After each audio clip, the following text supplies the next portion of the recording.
Okay. Hello, hello, hello, everybody. Happy Sunday. It is officially the Sunday shift. We've all had our Sunday shift. This is our time to come together, vent, talk about our wins, talk about our losses, talk about what's going on in healthcare from somebody who's been in healthcare for a little bit of time. So, in case you are new here and you're unsure of who I am, my name is Nurse Cheung. I have been a registered nurse now for over 13 years, actually 14 years this month. And my background is primarily critical care and emergency medicine. So I've done CVICU, cardiovascular ICU, and I've also done emergency department as well. But I've worked in other areas. I've done PCU, OR, PACU, med surge, travel nursing, education, administration, management. I've done a plethora of things since I've been around the block. So yes, this is our time to come together, have some discussions about what's going on, whether it's ATITs related, healthcare related, whatever it looks like for you. I will tell you, I apologize for my hair looking outrageous right now. I was blow drying it before we went live, and my hair dryer died halfway through. So half of my hair is nice and silky smooth, and the other half is just looking crazy. So yeah, sorry about that. It is what it is. Gotta order a new hair dryer. So hello, hello. Hey, Savy. Hey, Cheryl. Better yet, I've learned a lot from you. That's awesome. Hey, Andrea. Hello. Hi, Beat. You take your test on Friday. That's awesome. You've got this. Deep breaths. Everything's going to be okay. I know that it seems right now like it's like chaos and it's hectic and you're like, oh my gosh, what am I supposed to do? But everything's going to be okay. You're going to annihilate it and you're going to do just fine. Hello, hello, hello. Hi, Soul Mary. Hello. So, what was your first nursing job and how did you get into it? That's actually a really good question. So, my background when I was a graduate nurse, there wasn't a lot of positions available at the time. I was the type of nurse when I came out of school that I didn't want to work night shift and I didn't want to work days and I wanted to have like a specific thing and it ended up being a whole thing. So I ended up becoming flexible and I took a night shift orthopedic position is what I did. Orthopedics was interesting. The thing with me is that when I knew I wanted to become specialized, I didn't want it to be in orthopedics. I wanted to do something else to specialize in if I was ultimately going to specialize.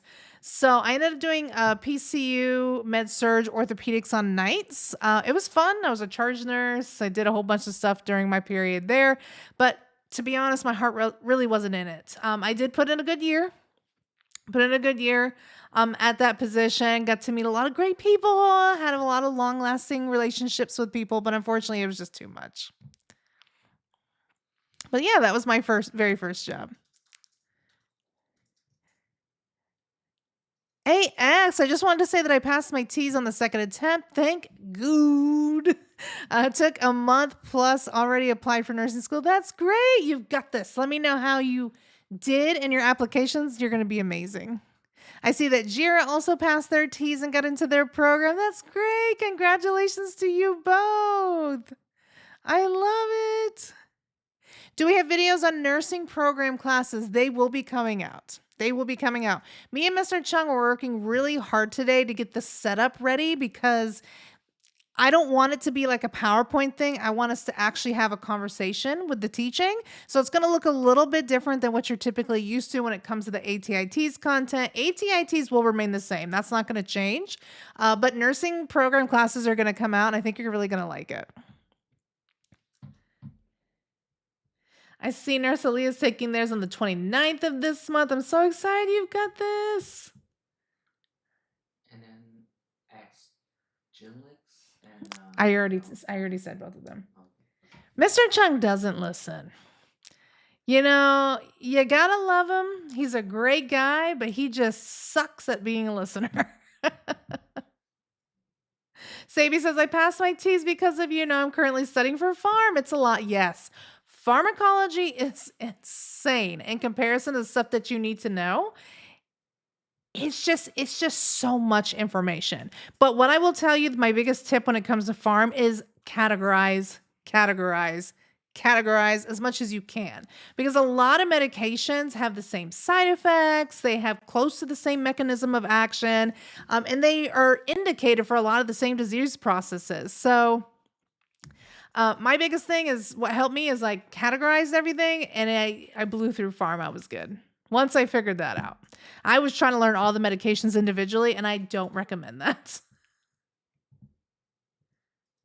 In term 2, any study tips? Time is not on my side.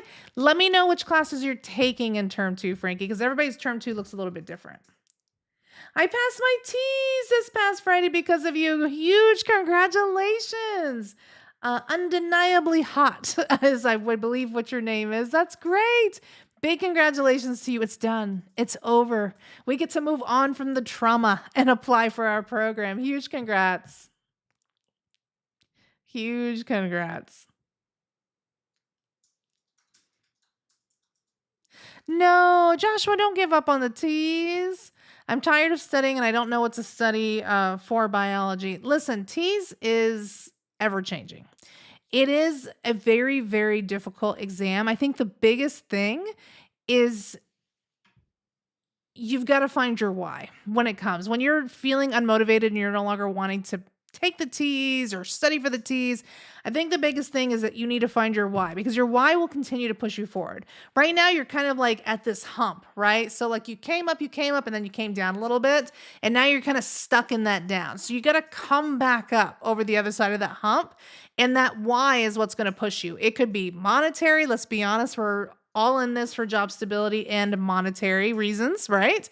It could be that you want to give a better life to your family. It could be you want to give a better life to your dog, better life to yourself. You could be that you no longer want to go through this rat race of careers and trying to find what fits and what's going to be steady. I mean, find that why that's going to continue to push you forward. I know that right now it seems hard because yes, you have to know everything, but at the end of the day, the light at the end of the tunnel is so bright. You just got to get over the other side of that mountain. Any tips on health assessment? Somebody actually messaged me and I forgot to message them back on TikTok. Oh my gosh. I'm so sorry for whoever I was on TikTok asking me about health assessment. So here's what these are my biggest tips for health assessment because it's a lot of assessment, right? So the only way that you are going to master health assessment is by practice. So at the time, I didn't have anybody to practice on unless it was like my dad or somebody that was just around. So when I was alone, because everybody was working, I used to get like a teddy bear or like a baby doll or whatever. And I used to pretend like I was performing a health assessment on that doll because to me as the more and more that I practice the more and more it becomes second nature, and when I actually go in to do those simulation checkoffs with health assessment, I'm gonna be king because I've already been practicing and practicing. But I'm gonna be very honest with you. The biggest health assessment one that we did was like the whole body. We did like a head to toe assessment. And I missed one thing that I literally told everybody outside when we were in lab saying, don't forget to turn the patient on their side so that you can listen to their apical heart rate, because that was huge. You have to do that with health assessment. And I literally forgot it after I told everybody about it.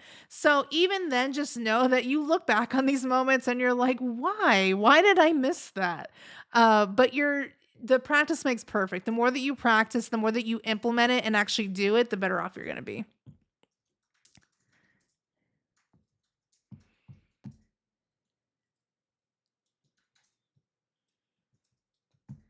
Let me see. Hey, Bella. Jay Blee, thank you. Any tips on pathophysiology? I'm struggling. Great question. So when it comes to patho, I'm going to be honest, active recall is probably going to be the best thing that you can do for yourself. You really need to make active recall your best friend. So there's a trend right now going around TikTok where people are going to Home Depot and they're buying the whiteboard. It's extremely cheap. It's if you're looking for like a whiteboard, I highly recommend it. I don't think it's like the best whiteboard quality. You're gonna have to really make sure you're taking care of it, but I think that's gonna be like your best friend when it comes to any kind of class, like pathophysiology, pharmacology, med surge, things like that. Get a whiteboard, put it on a wall, whatever, or you can put on the floor, whatever works best for you.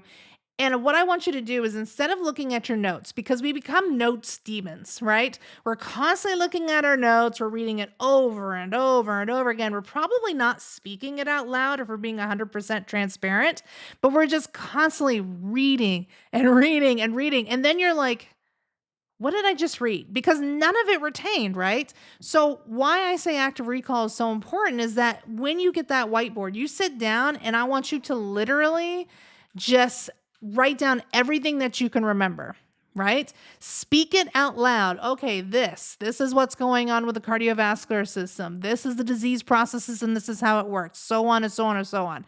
Once you can't remember anything else anymore, go back to your notes. You compare your notes that you written down by the notes that you had, and then you're going to find that, oh, this is the stuff that I forgot. This is the stuff that I don't know. That's what you need to study, because if you're just endlessly reading notes and trying to memorize the information without actually learning concepts, it's going to be really hard if you're going specifically into nursing school, because you have to know disease processes and how they work. And the best way to do that is through active recall. Jason Cruz, you helped me pass my T's. Congrats, Jason. I'm so proud of you. That's great. I have a question for the T. Should I study the topics I missed on the ATIT's practice test? Yes. So that is my biggest recommendation when it comes to trying to figure out how to study for the T's. You need to study the stuff that was difficult for you that you missed on your practice test. The reason why is because that difficult stuff is what's going to boost your score up, not the stuff that you already know. So my biggest recommendation is spend 80% of your time studying the stuff that was really difficult for you that you need to spend some more time on, and then 20% of your time studying the stuff that you knew. Don't completely not study the stuff that you didn't know. You do need to spend some time on it. You just don't need to spend as much. But yes. Active recall do not work on math. Math is practice question and yeah, something like that. I mean, it could in a way if you're trying to remember formulas. Formulas, yeah. So somebody said, what about active recall process when it comes to math? When it comes to math, you're going to have to do two things. You're going to have to do active recall and you're going to have to do practice. So active recall is more about like memorizing the different kinds of formulas and things that you're going to need to know when it comes to taking the exam. But you're going to have to also apply that. And I think that's where we kind of drop the ball sometimes when we're studying, myself included. I'm guilty of it, is that I'm like, all right, I got the formula memorized. I have the conversions memorized. I'm good. And then I go to actually do it. And it's like, regurgitating verbal diarrhea. I can't remember actually how to do it. I know the formula, but I don't know how to actually apply it. So that's why it's really important with math that you can memorize formulas. It is very important for you to know what they are, but it's even more important that you're implementing it and doing practice questions over and over and over again until it becomes second nature. So it's just going to look a little different, that's all. I did not pass my T's. No, Bella, no. I'm out of chances in getting into my local community colleges. Should I go for LVN route and pay the $48,000 in a private college, or keep studying and retake it? RN will cost about $98,000.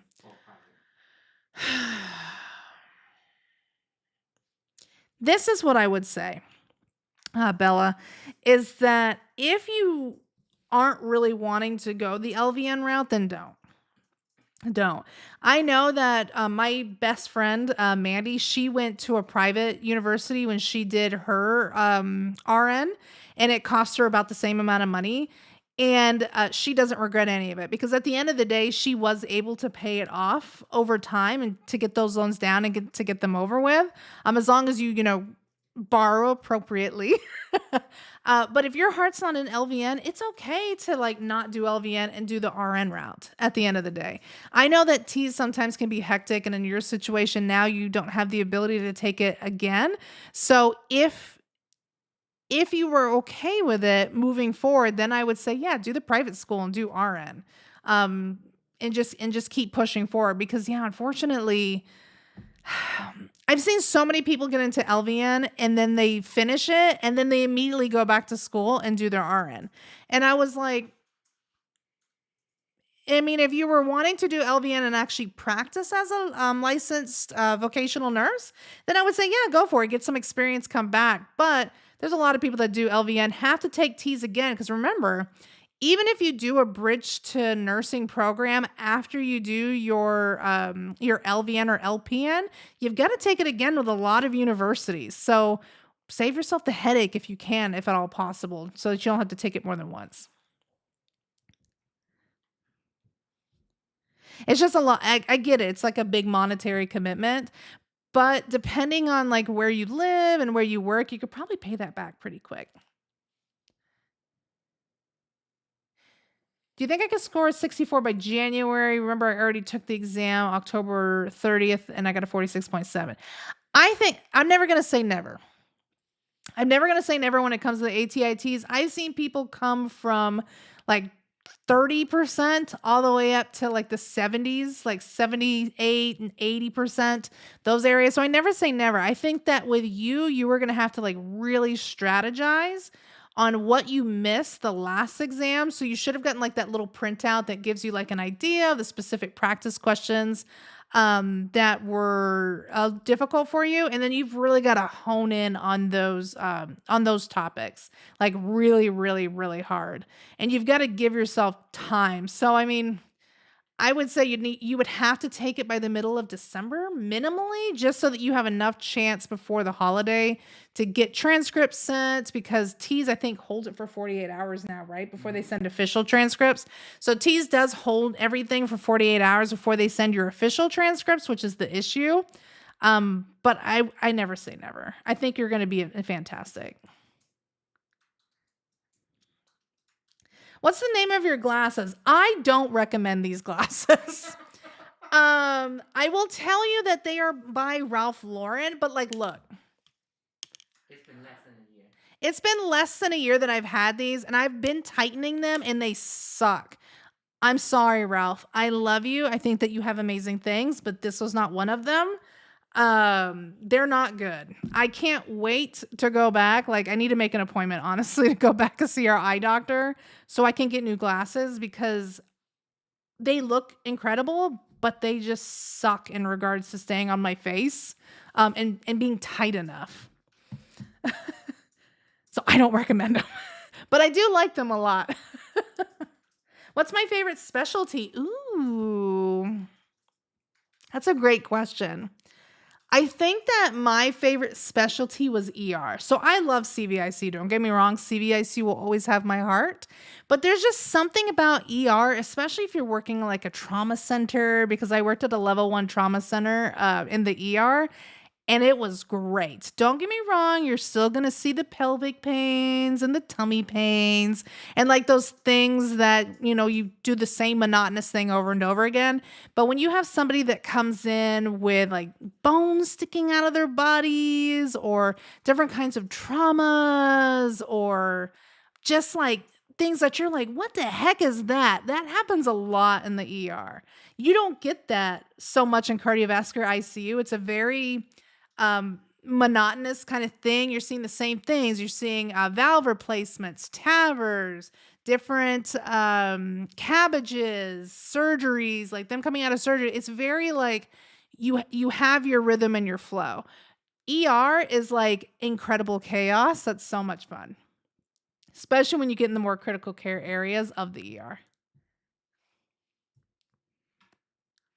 Going to nursing school at 30 with two kids, do you have any tips? Ooh, I don't have any kids, so I'm probably not the best person to be asking that question to, Time but management. um yes, thank you. I was getting there. But I'm just saying because I don't have kids. So I don't want somebody to be like, "Well, you don't have any kids." I don't have any kids, but what I will tell you is that time management is going to be key number one, and support system is going to be key number two. Because at the end of the day, if you're riding a boat by yourself, it's going to be a lot more difficult than if you have a support system with you. So if you like need those study times and you have grandparents or a partner who will watch your kids so that you can at least get in a couple hours of trying to figure some stuff out. Maybe you're going to have to stay up late at night sometimes to get your studying in, to get your assignments done, to get your skills and things ready for the next day if you've got some kind of simulation. You're really going to have to hone in on time management, and you're going to have to set boundaries with your kids, because I think the hardest thing is that kids don't understand that you're doing something, number one, to better yourself, and also number two, to better like the situation that you're in, right? You're looking for job security, you're looking for monetary benefits, you're looking for a way uh to level up, right? Where you maybe currently are at, or maybe it's just a calling and that's really, calling you and what you want to do. And kids don't understand that. So they're like, mom, you're not spending enough time with me. I don't understand. You start to get like that kind of conversation with your children. So I think that sitting down with them initially and just having a conversation about what's going on, what the barriers are, what the boundaries are, just like maybe there's like a word that you say and be like, okay, kids, this is pineapple time. I don't know. I'm just coming up with a word, but this is pineapple time for mom. And then the kids know that, oh, now I need to go like watch TV or do my homework or something because mom needs like their time. I think is going to be key in having conversations with them, getting them involved in your nursing school process, and making them feel like they have a say as well in the situation.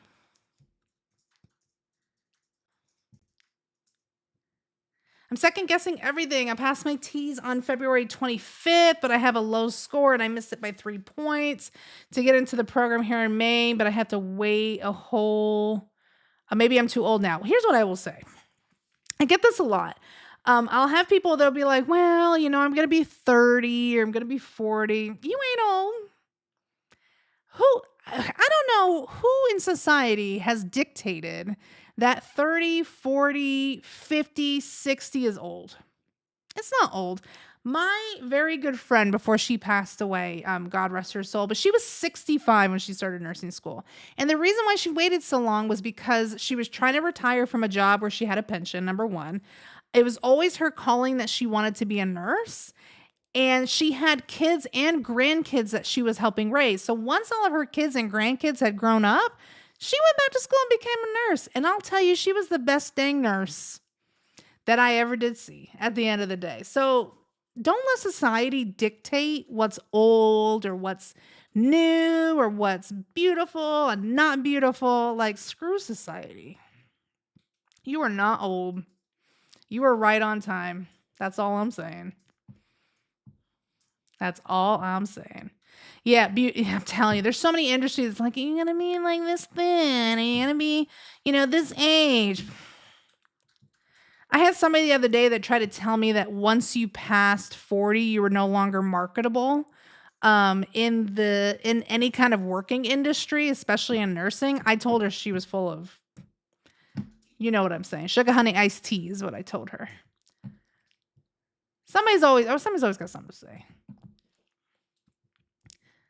I started my program in January. Is any tips to study efficiently? Because sometimes I can be all over the place. First of all, Madison, I am exactly the same way.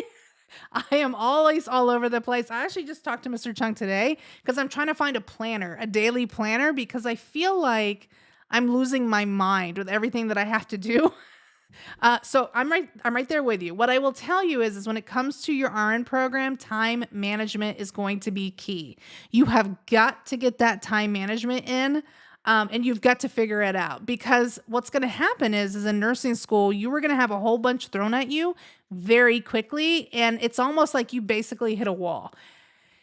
You're going to have simulations, tests, assignments, clinicals, classes. I mean, just a plethora of things. So the biggest thing that I'm going to tell you is that as soon as you get your syllabus, typically you'll get it like a little bit right before you start nursing school. Get some kind of planner, get something. I don't care what it looks like. Write down everything. Every single day when something's due, when you have like an exam, when you have a check off, when you've got clinicals, everything. Write down everything. And then I want you working 1 to 2 weeks ahead. Even if you haven't started nursing school yet and you're like, oh, I'm going to enjoy this little bit of time before I actually start nursing school. No. As soon as you get that and as soon as you get your reading of what you need to read and things like that, start going in on it, because the sooner you can work ahead, the better off you're going to be when it comes to like staying on top of your nursing school. That's going to be my biggest thing to you. Also, in nursing school, you're going to have to learn how to apply concepts. So, in your prerequisites are great in regards to like memorization and regurgitation. All I have to do is memorize the information, regurgitate it on the test, get an A, and get out, right? Nursing school is not like that. It's one of the hardest programs because you're learning a lot of information in a very short period of time. You have got to learn how to apply concepts and how disease processes work and what the signs and symptoms are and what's happening with the patient. What could potentially happen if I'm not careful with these individuals? What do I need to be looking out for? What's priority? You've got to get that going in your mind, because that's going to help you tremendously as you go through nursing school. When doing after recall method, do you write down everything you remember by each system? You can. It depends on like what you're studying. So if you're say studying the cardiovascular system, you could try to write down everything you remember about the cardiovascular system, or you could break it down by like subtopics. So blood flow through the heart, systolic versus diastolic blood pressure, different valves, valve regurgitation, systemic blood flow, pulmonary blood flow. Just you could pick a topic as well. It's just really up to you what you're studying in the moment.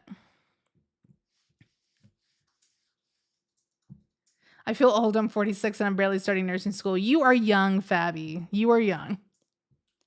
Should I become a PA? It depends on if that's what you want to do. I mean, if you want to be a PA versus doing RN, there's nothing wrong with that. I mean, at the end of the day, there's a lot of benefits, right? So you have like shorter education. PA programs typically take 2 years to complete after getting a bachelor's degree, compared to 10 years if you want to be like a physician. I mean, if you want to be an RN, it would be about the same type of deal, but they've got semi decently competitive salary. You got job security, you got flexibility. You can pretty much work anywhere, do anything. You've got a diverse range of opportunities. There's some things that you give up. You have a little bit less autonomy because you do have to work directly with with a physician or the provider, whoever that case may be. It may be if you were really wanting to get like hands on with patient care, then that might not be the best situation, just because PAs don't always work directly with patients. I mean, they do sometimes, but there are situations where PAs don't. So I mean, I don't know. If that's what you want to do it. If it's not what you want to do, don't do it.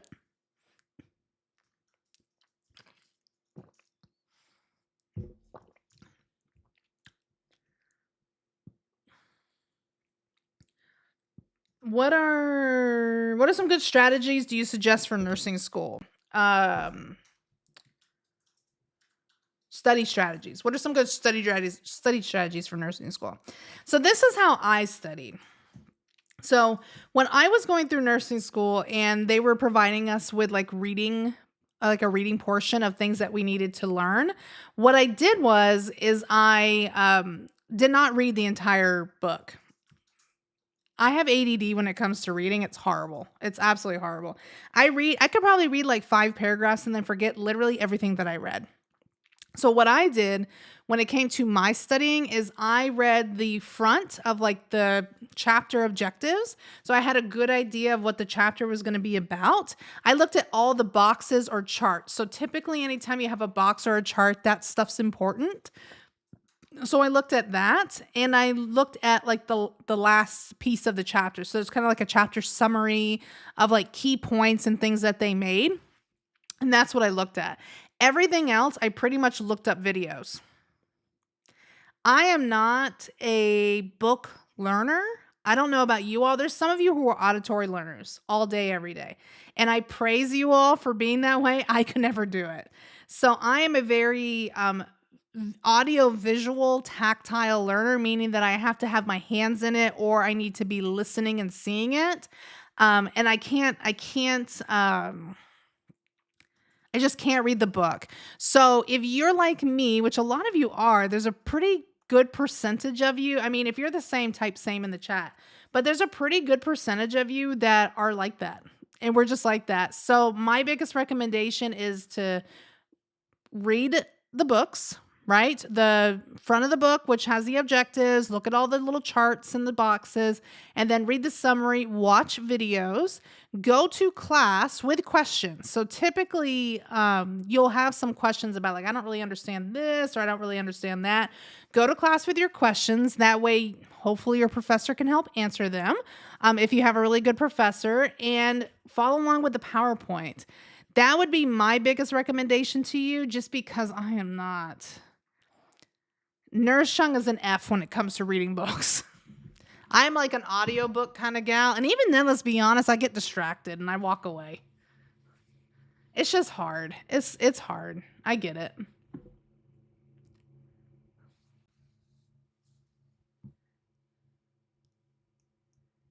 Yeah, we're being real. I'm interested in the ICU. That's great. I love the ICU.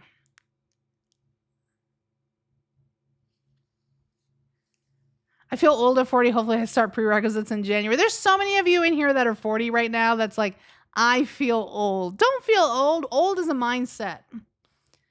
You are what you tell yourself you are, right? So if you tell yourself you're ugly, you're ugly. If you tell yourself you're old, right? If you tell yourself I can't do it, then you can't, right? I think there's like a big quote that from somebody. I think it's one of the first ladies that said, whether you can or can't, you're right. Right? It's the same thing. You are what you tell yourself. If you wake up in the morning and you say, I'm beautiful, I'm rich, whether it's money or knowledge, whatever it looks like, and I'm living my best life, and I'm going to knock nursing school and this TEAS test off this table, then you speak that into the universe, those things will come true. But if you're like, I don't know, I feel nervous, I feel old, I don't know if this is right, then your mind's going to tell you that, yeah, you're right. You are what you tell yourself. You have to be your biggest cheerleader. I will tell you, especially when it comes to nursing school and working in healthcare. Nobody else is going to cheer you on like yourself at the end of the day. So if you're not your biggest cheerleader, who is? How to avoid politics in healthcare? Oh, gosh, it's so hard. You scream when Everybody wants to get you involved in office politics. And it's even worse when you work in management and education, as well as corporate. It's even worse in corporate because they're just like, everybody like, it like sucks you in. That negative energy from office politics just suck you in. My biggest thing is I do one of two things. I either walk away, and I make up an excuse and I'm like, oh, sorry, like I have to go take care of this patient or something. Like I make up an excuse. Or I just don't provide an opinion. I'll listen to what they say, and if they ask me like, "What's your opinion?" I'll be like, "Oh, I don't really have an opinion." You're gonna get sucked in it. Even like when you're a travel nurse, there's a lot of travel nurses out there that's like, "Oh, I travel nurse, so I don't have to get involved in politics." You will get involved in it in some way because you build relationships with the people that work there, and they're gonna talk to you about all the issues that happen in hospitals or on the specific unit. You'll get sucked into it. So you just have to learn how to create a barrier between you and the politics itself. Exactly. I love all this positivity in the chat. I'm young, I'm beautiful, I'm going to be rich, I'm going to get my RN license. That's what I'm talking about. Do I have any tips on becoming a telehealth nurse? Ooh, so typically with telehealth, not all positions, but most positions, they want you to already have experience because you're working typically remotely in that situation. So it wouldn't hurt to get experience in a more broad spectrum type of specialty. So that could be like a med surge or just a general PCU, general ICU, whatever it looks like. Just get some kind of experience in a more broad, don't specialize is what I'm trying to say. Like you need to see like anything and everything. I think that helps quite a bit. I will tell you that everybody's trying to apply to be a telehealth nurse. So that's why it's like so hard to find them. And even then, sometimes like some of these job postings are kind of like scammy when you look at some of them. So you just have to be careful, unfortunately.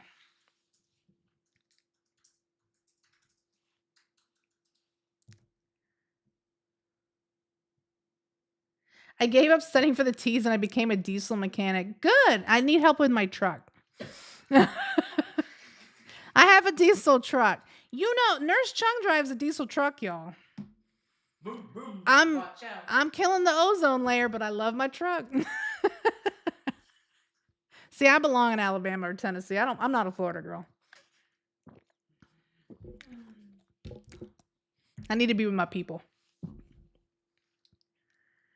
Annalie, I start nursing school in January. You've got this.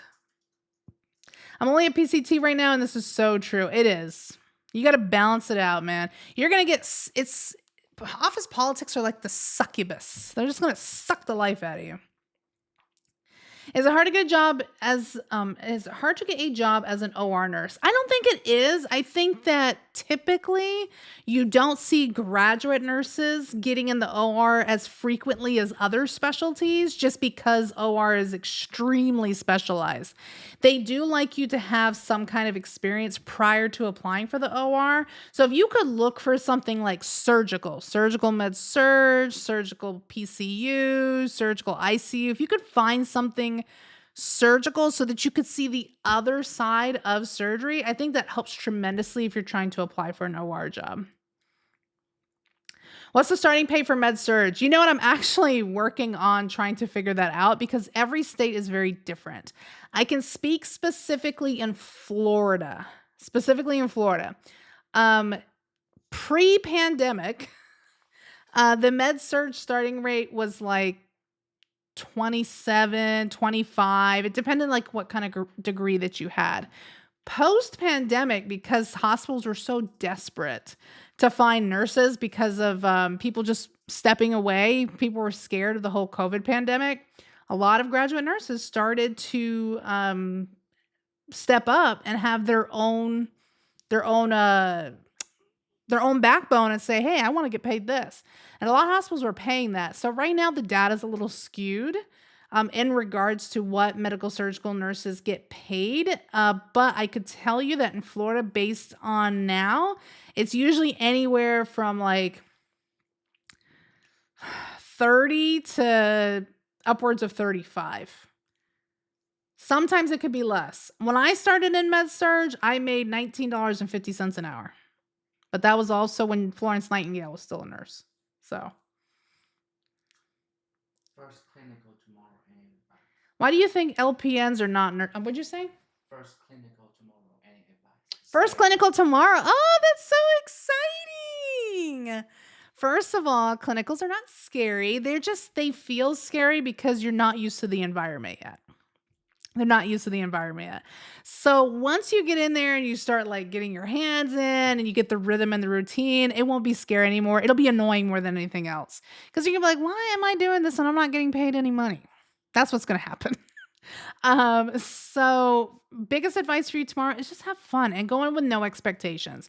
If this is your very first time, they have no expectations of you whatsoever.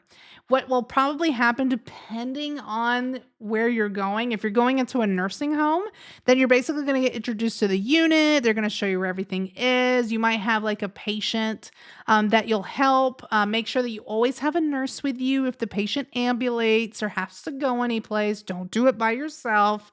You are not licensed yet. You can't do it. But you can help with water and food. Just make sure that they can have it. So if you ever have any questions, ask the nurse. If the nurse gets annoyed, that's a problem with them, not with you. But make sure that you're asking your questions, seeking out opportunities, and getting used to the routine. You're going to be fine. It feels scary, but it's not. The first time's always a little like, I don't know. Why do people think LPNs are not nurses? There's such a big debate with like, the thing is that LPNs are nurses. It's just that they're nurses in a different respect. So here's the deal. It's just like with doctors. Right now, there's a big controversy with nurse practitioners who get their doctorate, or even CRNAs who get their doctorate calling themselves doctor. Because as a society, when we hear the word doctor, we automatically assume that it's an MD, it's a DO, it's somebody who went to medical school, right? So even if you say, "Oh, hi, I'm Nurse Chung and I have a doctorate in nursing education," I don't, but you know what I mean. It comes across as a patient or as somebody hearing that they think that you could potentially be a medical provider. So that same thing kind of happens with nursing. LPNs aren't nurses, it's just that they have a lower scope of practice than registered nurses. But as a society, when you go into like a hospital setting, specifically, that's what I'm speaking of, when you hear the word nurses, they automatically assume that you are a registered nurse because that is the nurse that has the biggest scope of practice. Same thing with like medical doctors. So LPNs 100% are absolutely nurses. They just have a little bit of a limited scope. So if like a doctor was to say, "Hey, are you a nurse?" and you don't clarify that you're an LPN, they may assign things to you that you can't do based on your scope of practice. So that's, I think, the reason why society kind of does that. It happens with doctors, it happens with nurses. It's just because that's how it's viewed based on the society.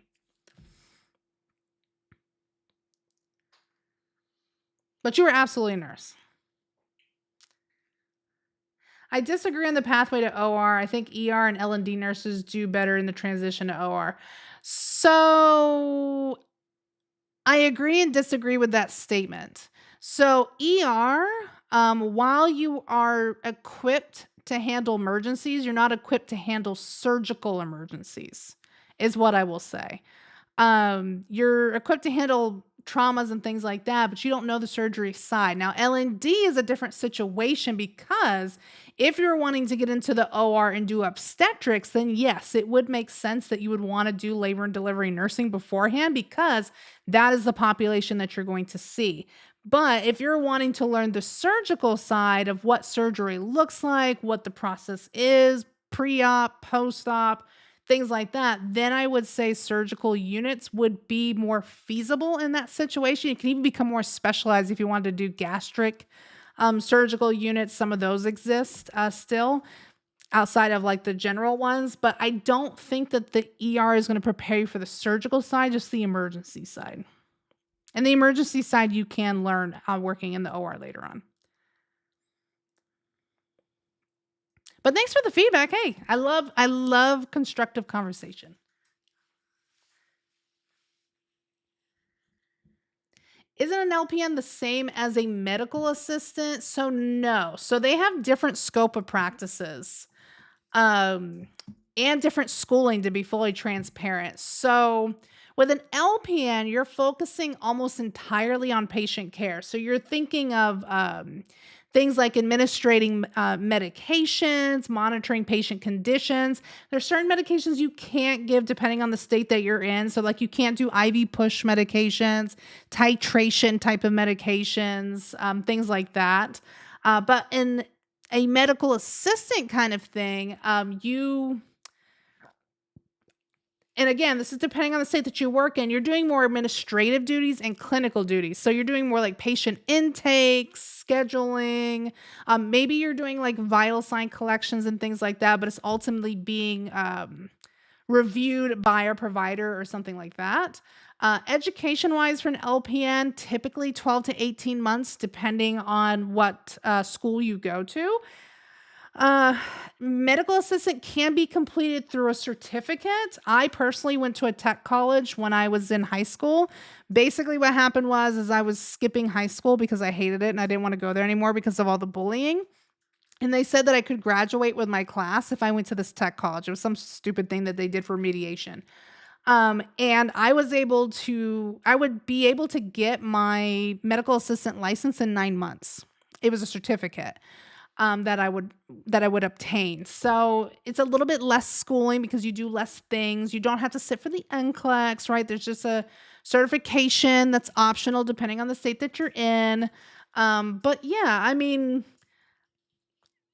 It's just not the same. It's just, it looks very different depending on your state. I can tell you in Florida, it's extremely different.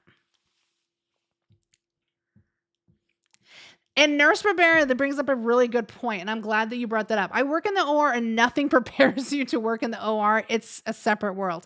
Yes, I 100% agree with that because at the end of the day, like I'm just trying to think of like pathways in order to get there. At the end of the day, ER, ICU, and OR, which are like high level specialties, are all significantly different. ER, you're looking at a patient for a very limited amount of time, typically, right? You're trying to stabilize this patient. You're trying to make sure that you're addressing the critical need that's happening in that moment so that when they are stabilized, you can ship them off for somebody else to monitor them later on down the road. So you're just constantly having patient turnover that you're taking care of and emergency situations. ICU, you've got a little bit more time with your patient, right? So typically you're going to have an entire 12-hour shift. They're going to have very specific orders that they're going to have that you're going to have to provide for those individuals. But you usually have them and you're doing the entire patient care for that entire shift and keeping them alive. Whereas in the OR, that is a completely different thing from the ER and the ICU because the OR is insane, right? You're intaking patients, you're getting them prepped for surgery, you're going through surgery. The surgery process and the timing and the documentation is completely different than what you'll typically see, right? Because you only have that patient during that surgical time. You only have that patient during that surgical time. So, because of that, you're doing high level skills in that brief period of time. The patient goes back and then you're on to the next case. So it is extremely different. In the OR, nothing prepares you. ER, nothing prepares you for the ER, nothing prepares you for the ICU, and nothing prepares you for the OR. They're very high level acuities. But I completely agree with that.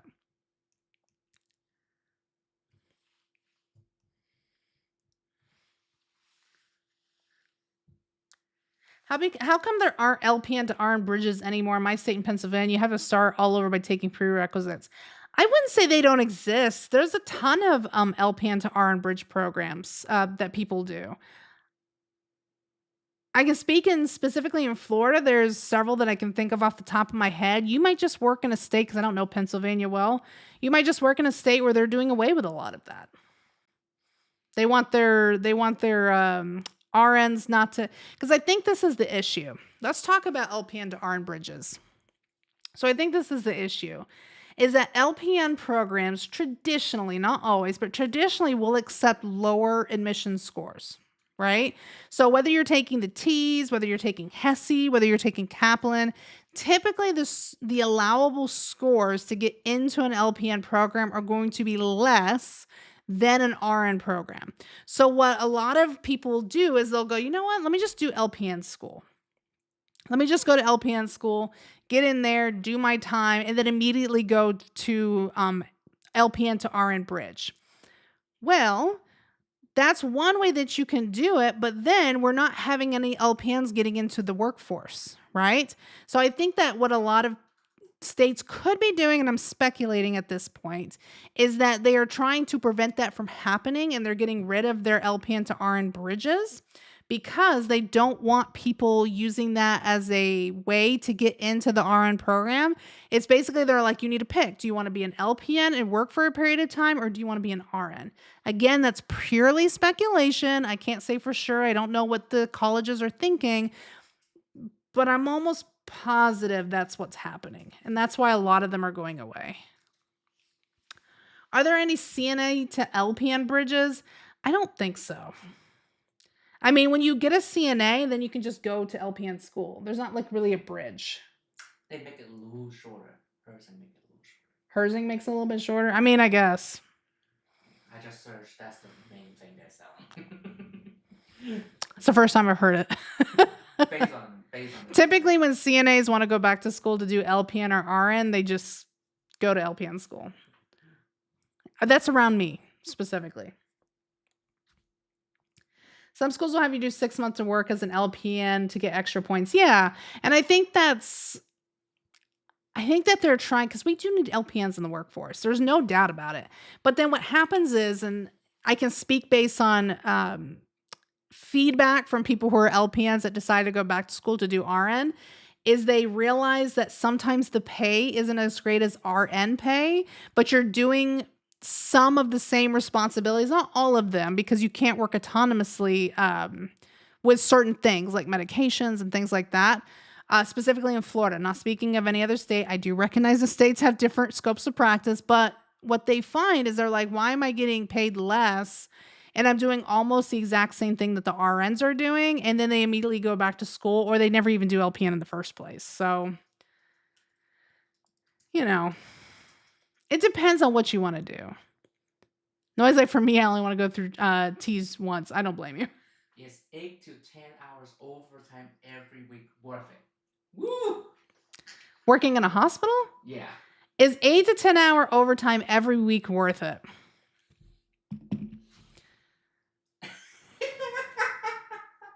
Yes. No. Let me tell you something. I worked one overtime my entire career.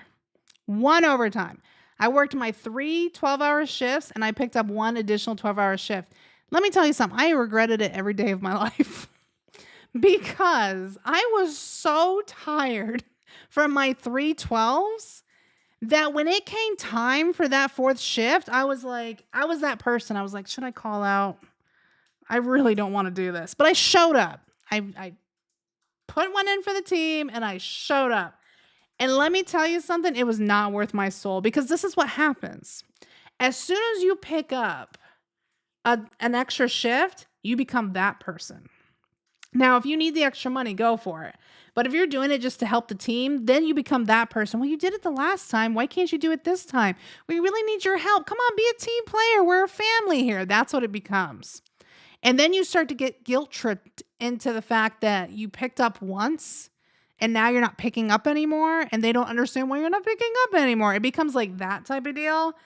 And it makes it for a very toxic workplace and a cycle. It makes for a very toxic cycle over time. So here's the deal. If you need the money, I've worked with people that work like 5 12-hour shifts every week because they needed the money and they needed the overtime. If that's what you need, go for it. I'm never going to tell you no. But if you're doing it to help the team, it might not be the best opportunity. I would say do something else. Because I'm telling you, I picked up one time and it became a whole thing. Well, Jennifer, you picked up one time. Why can't you pick up this time? Because I'm tired and I don't want to pick up. But we're a family here. You're not wanting to support your family. I appreciate you all. You're not my family, but I love you just the same. But no, I'm not picking up any extra overtime. Well, then you're just letting the team down because we're a short staff and we really need you. Well, that sucks for the team. It sounds like your management sucks, not the fact that I can't pick up. I'm sorry. I just got triggered a little bit. Oh my gosh, I was remembering. But that's what'll happen. You'll get gaslit and then they'll treat you like you're not a team player. If you want it, do it. If you don't want it, don't do it. Yeah. You always like, we are not a family. And here's the deal. If you all are interviewing, because some of you are going through like graduate interviews right now as graduate nurses, or you're looking for a position, if your position that you're interviewing for tells you that when you ask, like, I don't know, what's the culture like on the unit? And they say, oh, we're like a family. Run. They are not a family. That's just a fancy way of saying we're toxic. We're toxic and we're going to gaslight you and we're going to treat you like garbage. And that's the reason that we're interviewing, because everybody keeps leaving because we can't hold on to anybody because we're a family. Don't do it. Run. Don't do it. I used to have to tell my manager whenever we would interview when I was a floor educator, I said, don't tell them that. Don't tell them we're a family. That's not a positive connotation to tell people. Run. High ratios. Yes. High ratio. This is what happens when they're like, we're like a family. This is what it says. We have high ratios, meaning you're going to go above and beyond the ratios that we're telling you you're going to have. We're going to ask you to work overtime every single day. And we're going to text you every single day to come in to see if you'll pick up a shift because we don't have the staff to maintain the shifts that we have. Stay We're going longer. to gaslight you into staying longer because we think that we can manipulate your mind enough to feel bad about the team and the fact that we don't have enough nurses because management probably sucks at maintaining their nurses. Oh my gosh. The flashback. The flashbacks. Run, run. Run. You probably will have some great coworkers, but it's at the expense of like your mental health because I'm going to tell you right now, if you get sucked into a toxic unit and you get manipulated enough, you're going to find that you feel like you can't get out, right? Because you're like, "Oh, I don't really want to start over again," because they start having that conversation. Well, if you leave, then you have to start over again. Well, you don't want to have to do that. So then you get into this like toxic cycle of, well, I like everybody that I work with and I don't really want to leave, but management sucks. Every day I go to work, I like stress out and I hate myself. You become that. Don't let that become who you are. Healthcare. If you are watching this video, I don't care if you are in nursing school, I don't care if you work in a hospital, stop telling people you're a family and start being honest about the situation. You're not helping yourself. You're not doing yourself justice. Am I a nurse practitioner? No, I have my master's in nursing education. I went to school to be a nurse practitioner and I left because the first person that I shadowed hated her life. Hated her life. And then I worked in a hospital with another nurse practitioner that also hated her life. And I was like, I don't want to hate my life. So I never did it.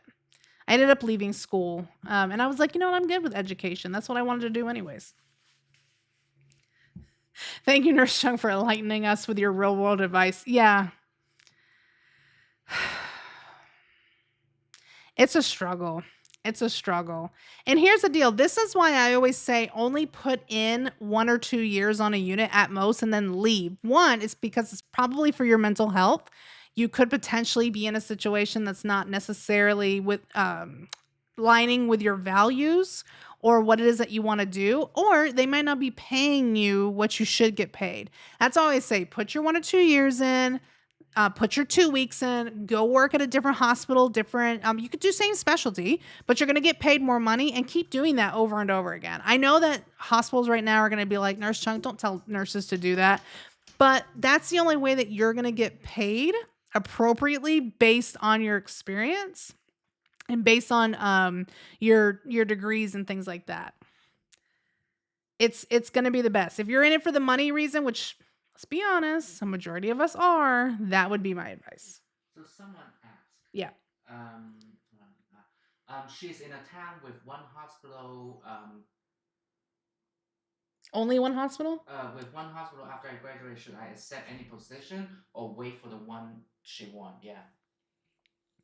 Like So limited somebody works in somebody probably lives in a rural area is what I'm assuming. So you only have like limited hospitals within your area.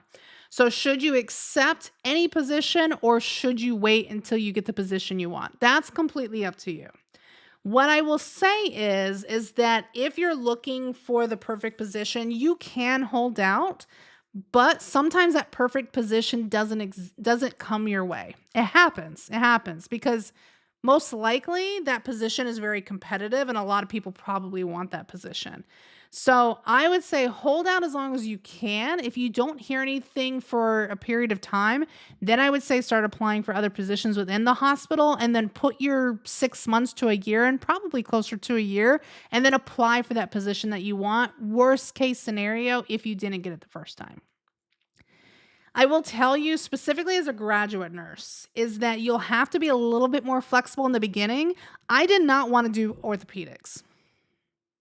I wanted nothing to do with hips and knees and sprains. I didn't really that wasn't like my thing, like that wasn't like where I saw myself staying for a long period of time. But I accepted it because I knew that it was a stepping stone to get me experience so that I could put in my year and then get out and do what I really wanted to do, which at the time was ER. Because ER in my area was highly competitive. So there's nothing wrong with taking something to get your foot in the door. And then once you have that experience, the opportunities are endless at that point is what I would say. Yeah, definitely job hop. Do what you got to do to earn what you deserve, especially in Florida. Seriously, y'all, y'all, job hop. It's okay. Do you know what I'm saying? Like, it's okay to put in 1 to 2 years and be like, you know what, I'm going to go work this same specialty someplace else. Like, it's okay because they know that, if they're only going to give you a 50-cent raise or a dollar raise, you're worth way more than that with your experience. I'm gonna tell you, I started working at $19.50 an hour. That was my first job. Then I went to work in the ER. I was making $23 an hour. First of all, that was a huge jump, just right there. Once I put in a couple years at that ER and I left, I went to actually go do travel nursing. And obviously, I was making way more. Travel nursing pays you way more. But once I came back and I was doing some more bedside ER because I was sick of traveling around, I was literally making $32 an hour. That was like 4 years in. 4 years into the career. So if you stay in that same career, had I stayed at that same ER, I would not have been making $32 an hour, not even close. And a lot of hospitals will cap you out. I can't tell you, I had one position. I had one position that I stayed a little bit too long at. And the year came to an end and I went in for my yearly evaluation and I said, "Great." So I exceeded expectations. This is great. So what's going to be my pay rate next year? They're like, "Oh, well, you're capped out at your pay range." I said, I'm capped out." And they were like, "Yeah, based on your experience and based on your degree and everything, you're capped out, but you can join the clinical ladder. And then you can get more money when you become part of the unit practice council or you submit a paper." And I said, "No, I'm good. This is officially my 2 weeks. I appreciate it. I hope that you have a great day. And thank you so much for my exceeding expectation." Can I tell you that that manager turned around and then put on my evaluation that I was not meeting expectations the next day? That's why it's okay to jump around, y'all. Do it. There's nothing wrong with it. There's nothing wrong with it. Yeah, you have to learn to see the gaslighting and to see the ridiculousness. And once you do, healthcare will no longer bother you. It just bothers you in the beginning because you feel like it's unfair. Yeah. Any tips for self doubt making your second guess or overcoming mean nurses? As a nurse, obviously. Here's the deal. So the question was, is there any advice about Self doubt. self-doubt and then overcoming that when dealing with mean nurses? Mm-hmm. So here's the deal. And this is coming from me who's been in healthcare. This is Mama Cheung, Mama Nurse Cheung, okay? Who's been in healthcare for a very long time. There are nurses that have been on units for a lot longer than they probably should have, and they became part of the mean nurse group. And management knows that they're mean people, but they're not going to do anything about it because they've been there so long and they don't want to lose the potential of having those nurses go someplace else because they got in trouble. So I will tell you that in those situations, going to management and having conversations isn't going to do a whole lot for you because they're already aware of the problem.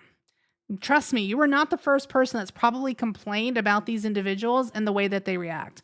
Case in point for me, I was working in CVICU. We call it the Mean Girls Club because typically CVICU is very cliquey. And if you're not part of the clique, you're going to have a hard time. And I was not. So when I went to management, when I was first becoming a CVICU nurse, I informed them of things that I was seeing and the way that they were speaking to me that was inappropriate. And the management says, "Well, yeah, I understand that, but that's just how they are." See, management starts to gaslight you in that situation because they're well aware of the problem, but they're not going to do anything about it. So what I would say in situations like that is that if you are in that situation, it's okay to leave. There's nothing wrong with accepting defeat in a situation, even though to me it's not really accepting defeat, but it's nothing wrong with putting your mental health first in situations like that where management already knows the issue, but they're not going to do anything about it. Healthcare is endless. You could literally work anywhere in healthcare. There's just any state, right? Any hospital, like you've just got endless opportunity of possibilities. Put in your time, put in your 2 weeks and then peace out. Now, if you want to stay and you really want to push through in that situation, then I would say that nursing is one of the careers that is going to make you have a very hardened backbone very quickly in comparison to most careers because you are going to encounter patients that are rude to you. You're going to have nurses that are rude to you. You're going to have administration. I mean, I had administration basically yell at me out in the middle of the floor one day because I didn't write my name on a whiteboard. I'm sorry, I was coding the patient in room 2. You know what I'm saying? Like, there's just people are just going to irritate you and they're just going to like get on that last nerve that you have left. But you just basically have to be in a mindset that, yeah, they're mean, they irritate me, but I'm not going to let them get to me because when they get to you, they win. Do you know what I'm saying? When they get to you, you win. So you don't let them get to you. Stay professional. I know some of y'all out there, as soon as somebody gets on your nerves, I know that you're ready to throw hands. Stay professional. Don't get crazy, but don't let them get to you. At the end of the day, just say, screw them and then move on. And when it comes to self doubt, it's that same thing that we were talking about before. If you tell yourself that you can't, or you tell yourself that you're not good enough, or you tell yourself, like, maybe this isn't for me, then those things become reality, right? They become reality. So when it comes to self doubt, there's not like a one size fits all answer to self doubt and how to fix it. Right? Because everybody's going to look a little bit different. But what I will say is that the more that you tell yourself that you are the SHIT, the sugar honey iced tea, that you are beautiful and that you are a kick butt nurse and that you are going to handle these patients and these patients ain't going to handle you, the more that that will become reality. But you've got to get in that mindset. And sometimes that's hard, especially when you're a graduate nurse. But do it. Don't be too overconfident. If you don't know what you're doing, don't act like you do. But if you get in that mindset that you tell yourself, yeah, I got this. I got this. I'm going to get these doctors. I'm going to get these patients. You're going to be amazing. You're going to do great. But it's just that you have got to find what works best for you. Someone say, what if they cry? I cry all the time. Here's the deal, y'all. I used to cry in the bathroom all the time, especially in CVICU. And there's nothing wrong with crying because it's the human experience that somebody is going to say something to you that's going to piss you off so much that you're trying everything within your being not to choke that person out. We've all been there. Doesn't matter if it's nursing or any career. We've all had that person that we've dealt with. Mr. Cheung is that person sometimes to me, right? I'm trying everything in my body not to choke that man out. And then you just get so angry that the only thing that helps release that is to cry, right? Is to cry. Or somebody's just like so rude to you and so nasty to you that it just hurts you internally that you have to let it out. There's nothing wrong with it. That's part of the human experience. I hate when people are like, don't cry, don't cry, don't cry. I used to cry with patients when family members died. I don't know that person, but it doesn't matter. Doesn't matter because at the end of the day, like that patient was a person, that patient existed, and I'm going to cry with the patient. So it's okay to cry. If you're crying every day, now that may be a little bit more of a problem. You might have to reevaluate that. But And pick up some D afterward. and get some D afterward. Get some donuts, right? Or whatever D looks like for you. I'm good either way. Nurse Cheung supports the host, right? I don't care what it looks like, but it's just the point that like find what works for you. If you're crying every day, that's probably not someplace you should stay. But if you are crying because you've reached that point, it's okay. It's part of the human experience. There's nothing wrong with it. There's a song by Life Jennings that's literally called "Cry." And it just talks about like things that he experienced in his life and crying and stuff like that. There's nothing wrong with it. Play the song. Right? Get in the mood, get into your feelings. That's okay. It's okay. It is okay. Nothing wrong with it. Cry it out. So another question is, so someone have a BS in health administration, Okay. should they go for BSN or associate if eventually they want to like advance their career to be like a CBICU nurse, flight nurse, and so on and so forth? Don't want to be a CVSU or a flight nurse, Yeah, something like that. more high You're advanced. going to need to have a higher degree if you want to become that. So if you want to be like a flight nurse, typically they want you to have like a lot of ER experience. So you can get started with an associate's, but then go back later and get your BSN, but you will still have to have a bachelor's degree at some point when you apply for that. Just because it's like one of those like highly sought after careers that they hold certain specialties to a higher standard, flight nursing being one of them. Um, CVICU, you could probably get in with an associate's. I mean, I have seen people do it, but typically over a period of time, they want you to have a bachelor's degree as well. So here's the deal, y'all. This is what healthcare looks like right now. They all want you to have your bachelor's degree. You can absolutely get your associates. There's a bunch of people who have associates that are working in healthcare and they're like, screw the bachelor's. I'm not going back to school and doing that. But if you want to like get into some careers that are highly sought after, or you're trying to get into hospitals that are like magnet statuses and things like that, just do the bachelor's. You know what I'm saying? Like, just get it over with. You can even do it later. You can get your associates initially and then go do online school, have the hospital pay for your bachelor's degree. But just don't. Just do it. There's so many voices out there right now that's like, you don't need your bachelor's. But speaking from healthcare administration, nursing education, hospital management, just get it. So another question: no experience. If they didn't get into an RN residency, do you think they should apply a non-residency job? First of all, I just want to give a shout out to With Love Chanel XO because she's like, yes, Life Jennings. Half the people have no clue who that man is. And that man changed my life when I was in my early 20s. Have you heard his songs? I'm sorry, I just have to talk about this real quick. Have you heard his songs? His songs have depth. Depth. Some of the songs that have come out nowadays, I'm like, what in the heck is even going on right now? I know this isn't nursing related, but I just have to talk about it because like the apple bottom jeans and the boots with the fur thing, or like the other one, like I took a drink, I drank it. I'm like, what? Okay, no, that had depth. That had depth. Even Noy don't know who he is. No, he doesn't know Life. Oh my gosh.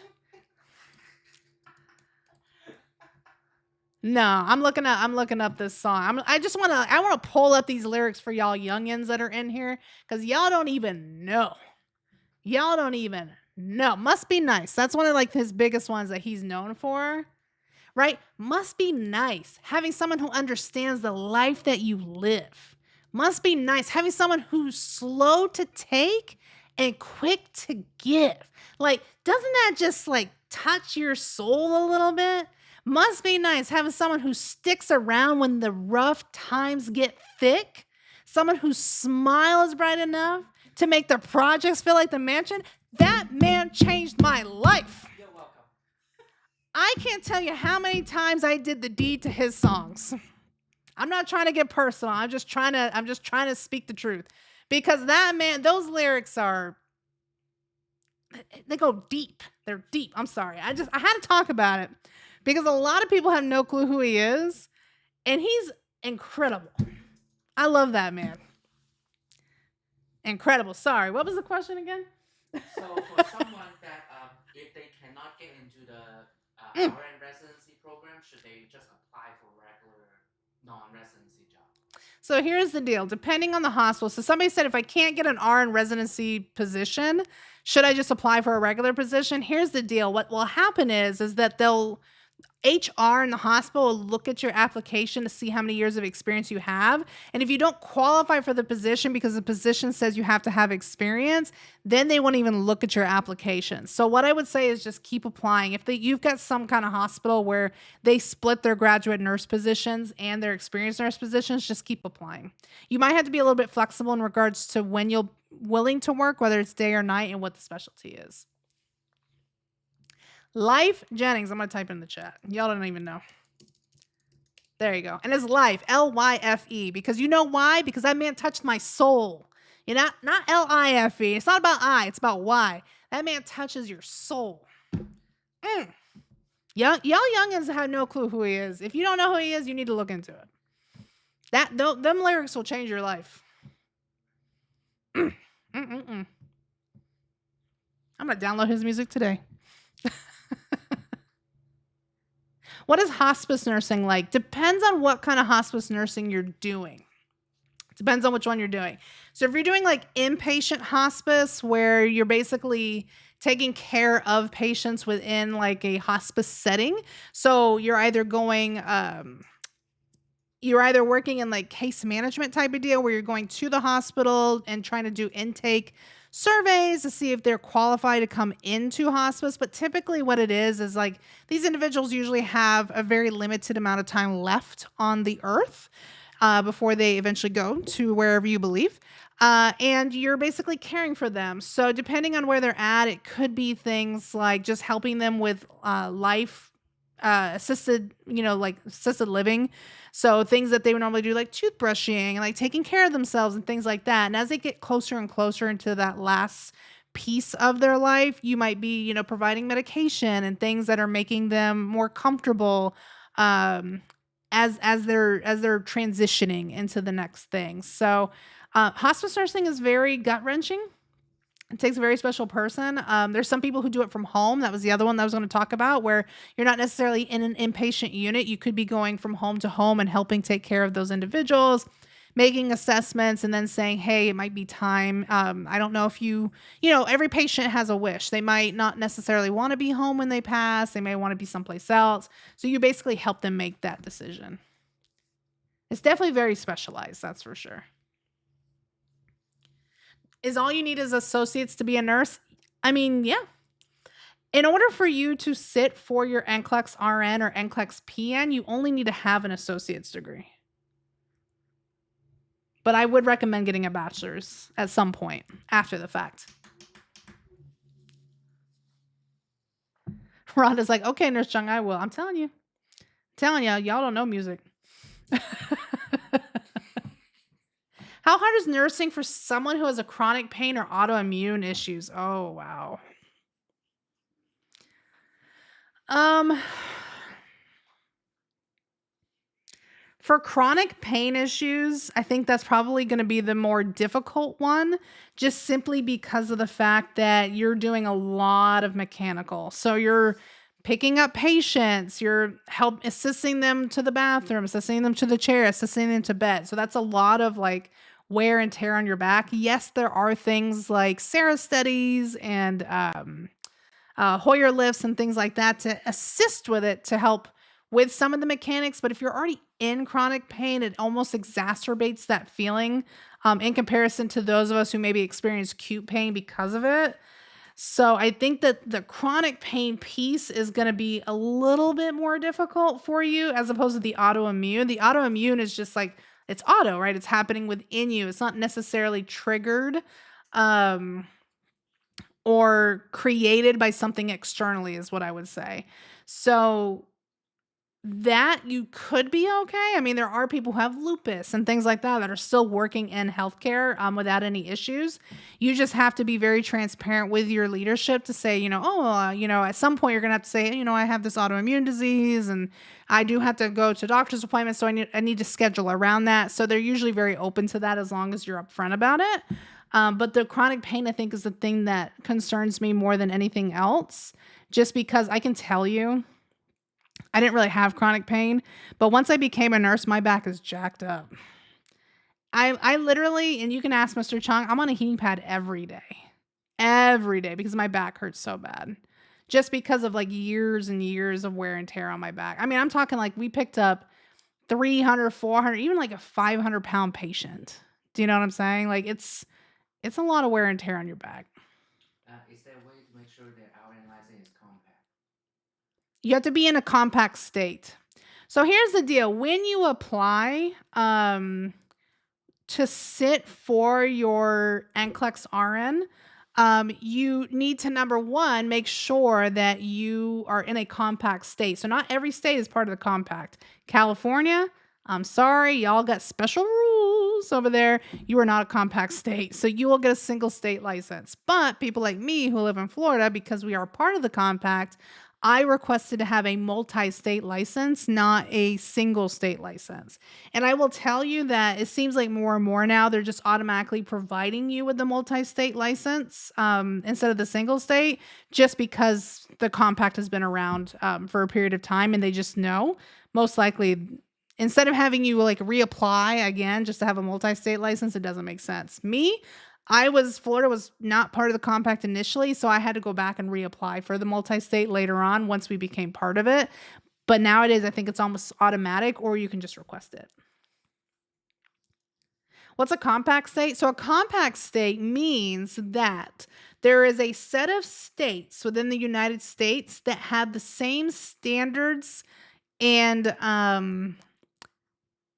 patient care type of activities, and they meet this national basis where if I was to say maybe go work in Tennessee, because Tennessee is also part of the compact. If I wanted to go work in Tennessee, I wouldn't have to apply for a Tennessee license. I could use my Florida license because Florida and Tennessee both share the same standards in regards to healthcare practices of their practitioners. So that's basically what a compact is. Not every state is like that. A lot of states, like California, are still wanting to collect all of the funds that they get from people applying for licensure in that state. And if they were part of the compact, they would lose those funds from people applying. So a lot of states will not have it. There's certain ones. There's some that are trying to get in. I don't know if New York is part of it yet. I think they've got Yeah, they are. they have legislation. They are? They are. They're not Yeah. lit up on that map though. I'll look it up. That's Mr. Cheung's looking at something and I don't even know what he's looking at. So, nursing licensure compact. So, I'll tell you the states that are not part of it. So, the states that are not part of it are Massachusetts,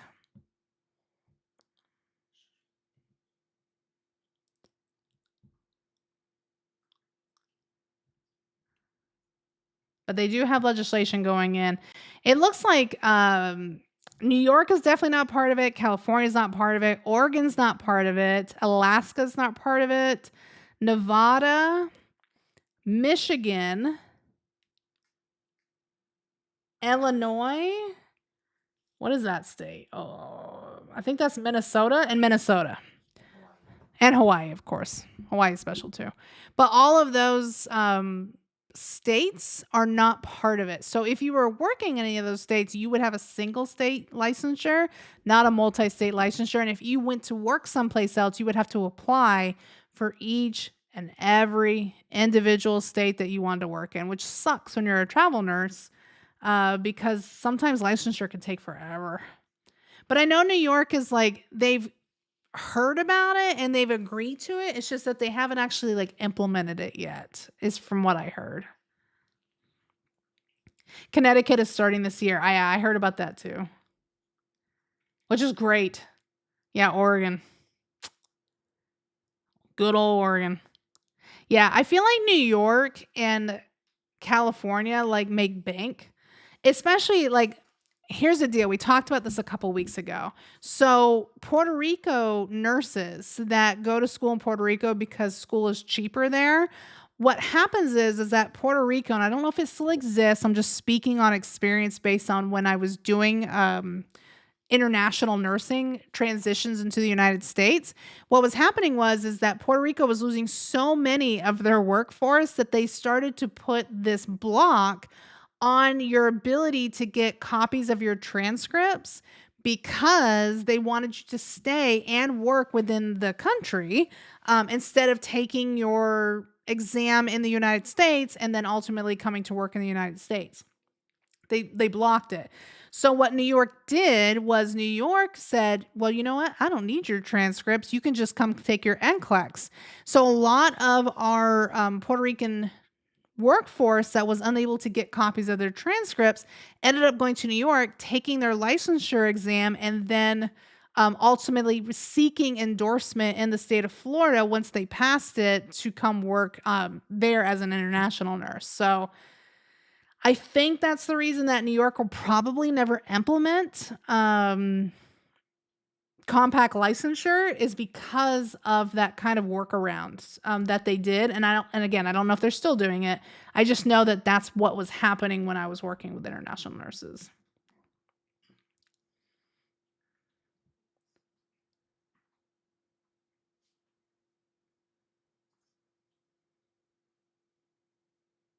Do you need to sit to take another NCLEX to go to another state? No. Oh, thank goodness. No, you don't have to do that. So if you have a single state license, say you work in New York and you want to go work in Pennsylvania. I don't know, I'm just picking up a name.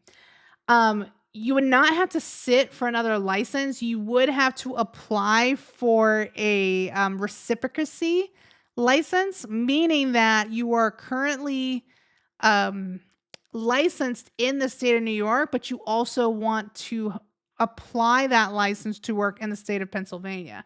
So you do have the ability. It does take a little bit. I mean, every state has like their own timeline. They're not in a rush. And you might still have to go through the whole process of like fingerprinting, um, background checks, applications, like all of that. You might still have to go through that whole process, but you are able to get reciprocacy in a state if you're part of a single state licensure state.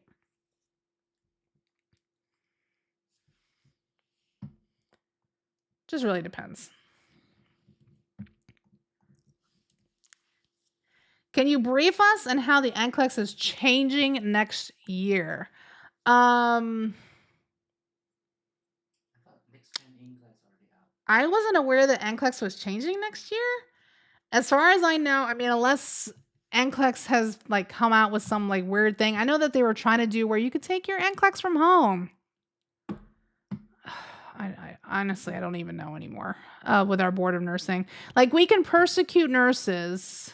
It seems like it's happening way and way more now, but we're going to let people take the NCLEX from home. Help that make sense. That was even English, but you know what I mean. As far as I know, NCLEX isn't changing. I know they changed it in April of 2023 with their format. And as far as I know, it'll continue next year. So you will still continue to see the next generation NCLEX where there's a lot of clinical judgment types of questions and like case studies and things like that. That will still be around. I don't think there's anything wrong with taking tests from home. I just have a little bit of an issue with it being like a licensure test. Do you know what I'm saying? Like, taking the T's from home, cool. Do you know what I'm saying? Like, no big deal. It's not like you're not actually getting licensure based on the T's. I think my biggest issue is like, yeah, let's let all these people take it from home because there's so many cheating platforms out there, and I'm not gonna name who it is. Every time I say that, somebody's like, "Well, what is it? What are the cheating? You can't cheat." Yes, you can. There's been people that have done it, and people have been caught doing it. Um, there's just too much, and there's no way to regulate that, unfortunately. So the fact that I had to go to nursing school every single day and had to go to simulations, had to go to clinical, and I had to drive like an hour to get to wherever my clinical was and everything else, it's not that big of a deal that I have to drive in order to take my licensure exam. I know that some people are going to disagree with that and they're going to be like, I just want to take it from home. But trust me, you're not inconveniencing me. Some will say college minimum is 78. Oh goodness. And they're actually averaging 83 on acceptance. Wow. That was, you know what though? That was about where it was when I applied. It was actually a little bit higher, their minimum. It was 80% when I applied. So it looks like they actually lessened it a little bit from when I was there. But I'm not surprised that they're averaging 83 on acceptance. Yeah, there's just certain things I don't think you should be able to take from home, you know? That's just one of those things that I'm like, no.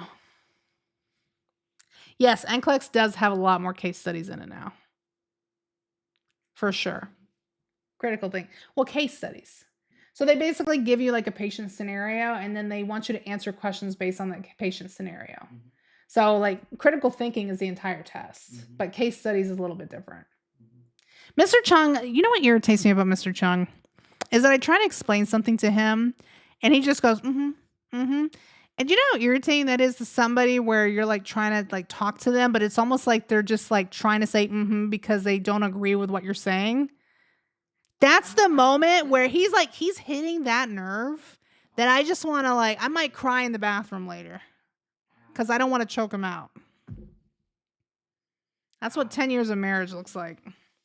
Oh, someone asked a pretty good question. Why did a lot of people go for NP school but still working as RN?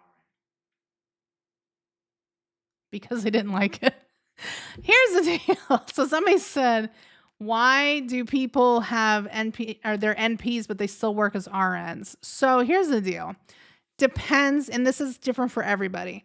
I worked with people who had their nurse practitioner. One, it's they couldn't find a job because NP careers are so oversaturated. You could have like one position and 1,000 people applying for it, right? Because they're just churning out NPs like crazy. They're not taking into consideration the actual need within the workforce when they're doing NP. So it could be that they couldn't find anything. It could be that they interviewed and then realized that RN paid more than their nurse practitioner. Because remember, nurse practitioner, sometimes you're going to have on call, you're going to maybe have bonuses, but it's all dependent on your performance, and your pay may not be great initially, right? So then some people might be like, I'm not going to work for that. I'm not going to take a pay cut to be a nurse practitioner. I'll continue working as an RN and I can pick up overtime and still make more money. Right?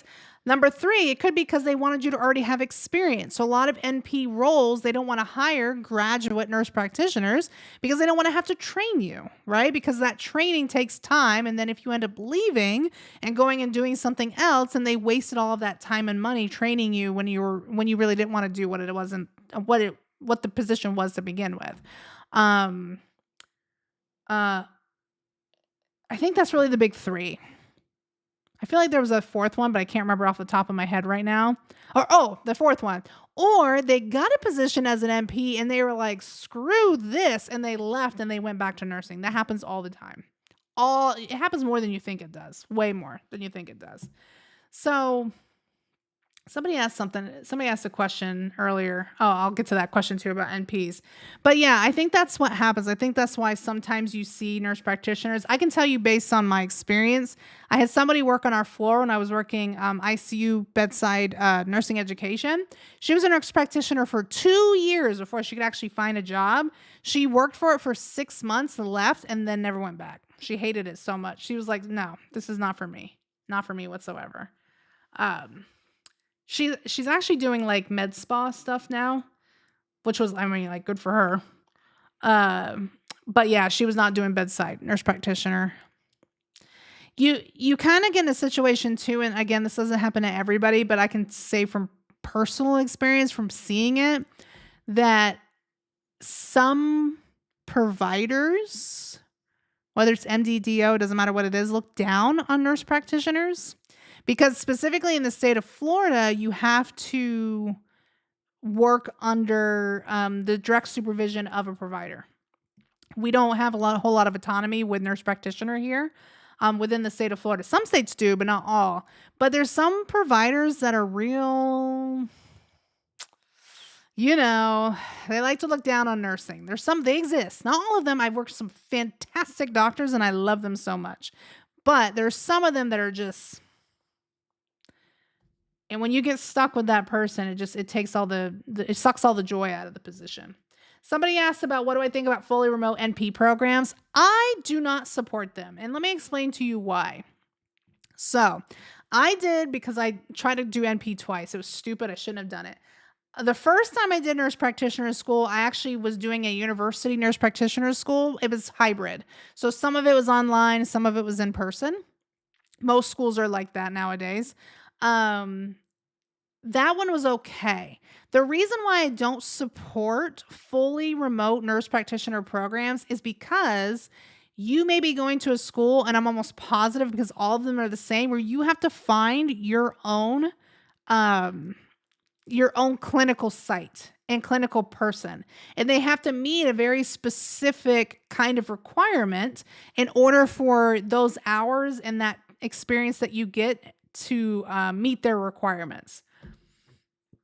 Let me tell you something. It is so hard to find a nurse practitioner in these different specialties when you do a nurse practitioner program that's fully remote, that meet these requirements that are set by these schools. It's almost next to impossible. And I'm telling you, you're going to send a bunch of emails and phone calls and never hear anything back or never get any responses. It just happens because there's just so many people that are reaching out to the same nurse practitioners or the same groups because they're just trying to find clinical sites.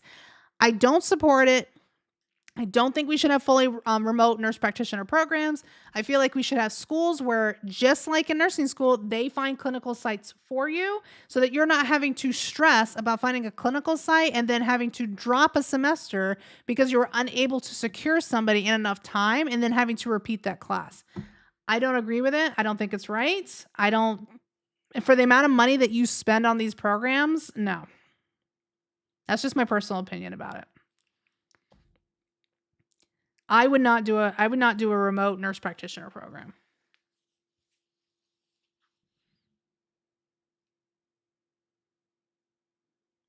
Not gonna do it. So it's not worth it to be a psych NP. Here's the deal.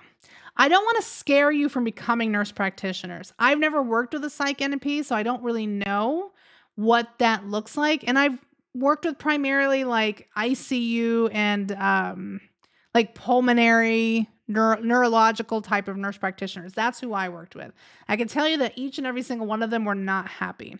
So there's nothing wrong with being a nurse practitioner. I think that if that is your calling and that is what you want to do it by all means. I can just tell you that I haven't really met a whole lot of happy ones. That's all I'm going to say. So you may get into psych NP and may love it. And then that's like your thing and you're good. And you may get into it and be like, this sucks.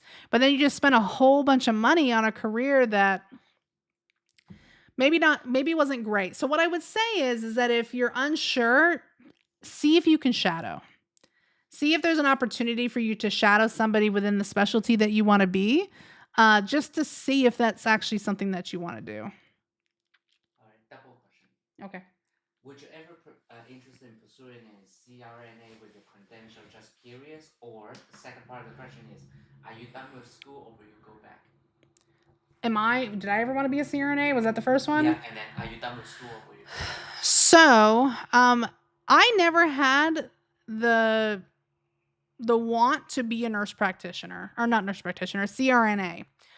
The reason why is because when I worked in the OR, there was a lot of times that like, let me tell y'all, Nurse Cheung has bowel problems. Okay. I'm not trying to get like too TMI at the moment, but I have bowel problems. So when I have to go to the bathroom, I have to go to the bathroom. And as a CRNA, sometimes that's not possible. So I did not want to have to poop myself in the middle of a case because I couldn't get to a bathroom. And I did not want to be that person that would be wearing diapers because you know that there's some of us out there that do that. And that was not me.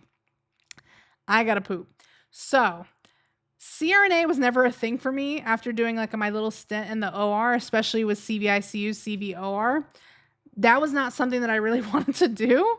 So no, it was never in my mind to do that. I just wanted to be CVICU nurse because my dad had open heart surgery when I was little and he went through a valve replacement, which was very much more open chest than it is now. Now it's like minimally invasive in comparison to what it was back then.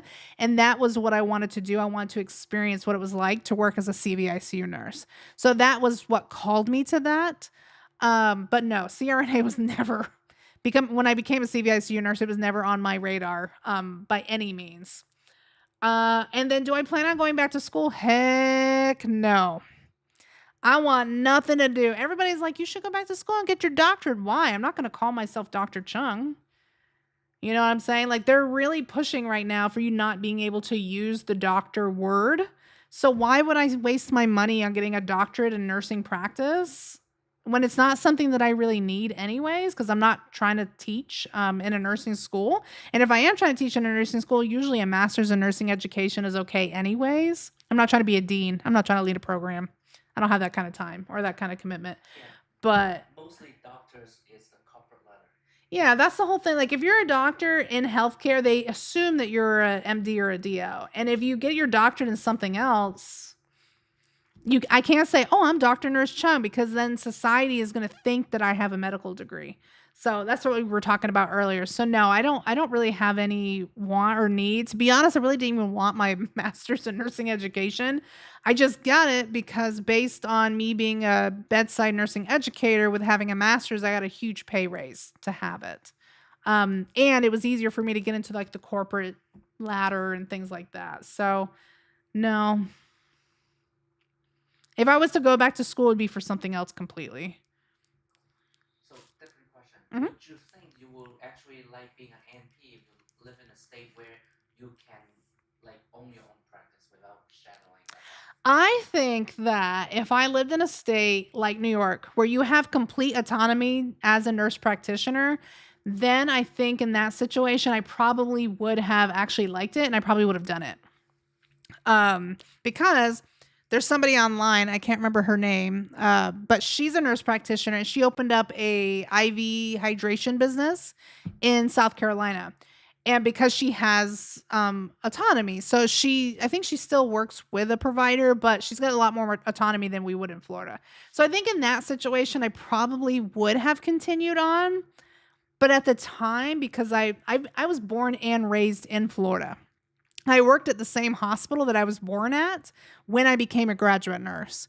So I didn't have any plans to want to go back to live anyplace else. And honestly, had my parents not moved to Alabama, we'd probably still be not even considering moving someplace else and leaving Florida. Do you know what I'm saying? So, yeah.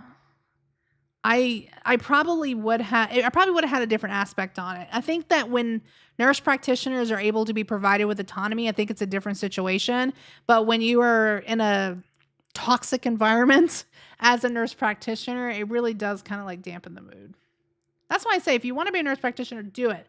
I don't think there's anything wrong with being a nurse practitioner. I just know that in the state of Florida, I didn't want to do it just because of the restrictions and things that we have here. Where in Florida did I go to nursing school? So I went to Seminole State College of Florida and the University of Central Florida at the exact same time. I did a concurrent program between the two. And then when I went to nurse practitioner school, I went to the University of South Florida because at the time they didn't require the GRE because I did not want to have to take another admissions exam to get into a program. But I went to the University of South Florida. Unfortunately, I didn't finish the program just based on the things that I was seeing. But I did my master's not in Florida. I did it through Capella University. How does a concurrent program work? So the concurrent program in Florida, specifically when it comes to Seminole State and UCF, is that you take both your bachelor's classes and your associate's classes at the exact same time. So instead of doing 4 years of a bachelor's program, you do 2 years, 2.5 years of a concurrent program. So I got my bachelor's in the period of 2.5 years. I had no life the entire time that I was in nursing school, which was okay. It was fine. I get it. But I had no life when I was in nursing school, and I got it done, and I was done, and it was over with. I didn't have to go back. Yeah, NPs in Florida, I feel bad for them.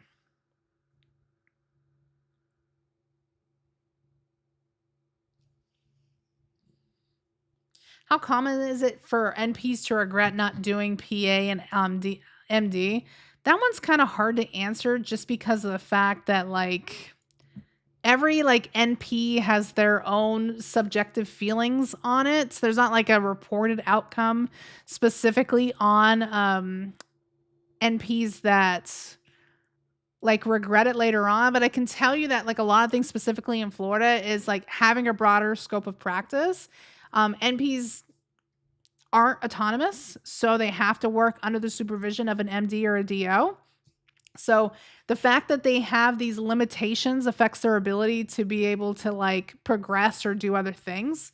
So that's usually a big regret. Frustration with the system. I think all healthcare providers feel frustration with the system. High debt and opportunity costs. Remember, when you come out of nurse practitioner school, you're not necessarily making bank. A lot that's like a common misconception. So you're going to have high debt from doing your nurse practitioner, but your monetary salary may not necessarily reflect the debt that you get. There's a huge burnout and stress risk when it comes to healthcare in general, that NPs are included in that. And then there's just like a lot of unrealistic expectations, like what an NP should be doing day to day. Um, it's just like the scope of practice just doesn't make a whole lot of sense, is all. So it's just a lot of frustration. So I mean, I get it. Yeah, it's whatever floats your boat. Am I moving to Alabama? I don't know. I'm leaning towards going to Tennessee just because I have family both in Tennessee and Alabama. So my hope is that I land in Tennessee because where my parents live in Alabama, it's extremely rural. Rural. There's like nothing around them, but a piggly wiggly and not a whole lot else. So Nurse Cheung was raised in the city. I'd like to be closer to the city if at all possible, so I have easy access to things. So I don't know. We'll see how it goes. I haven't actually officially started looking yet. What do I think about wound care as an LPN? I think that's great. There's a lot of wound care LPNs that work in the hospital. Nothing wrong with it. Hey, if you're the type that like loves wounds that like tunnel and they're deep and they're oozy, do it. Do it. What is considered a competitive T's score? That depends on your school. It's just like one of those questions that I can't answer because some schools competitive will look very different than other schools competitive. 80, 90 is not necessarily always competitive. Like if you go to a school where they accept 60, it may be a situation where like 75 is competitive. So it's school dependent. Um, yeah. So like say for example, Seminole State, somebody said earlier, Seminole State has a 78 minimum to get in, but their competitive scores are 83.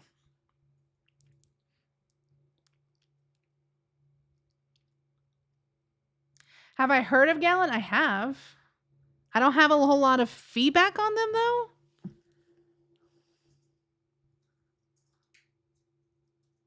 Nay, I got accepted into nursing school and I passed with an 89. That's awesome. Huge congratulations to you. Welcome to the chaos.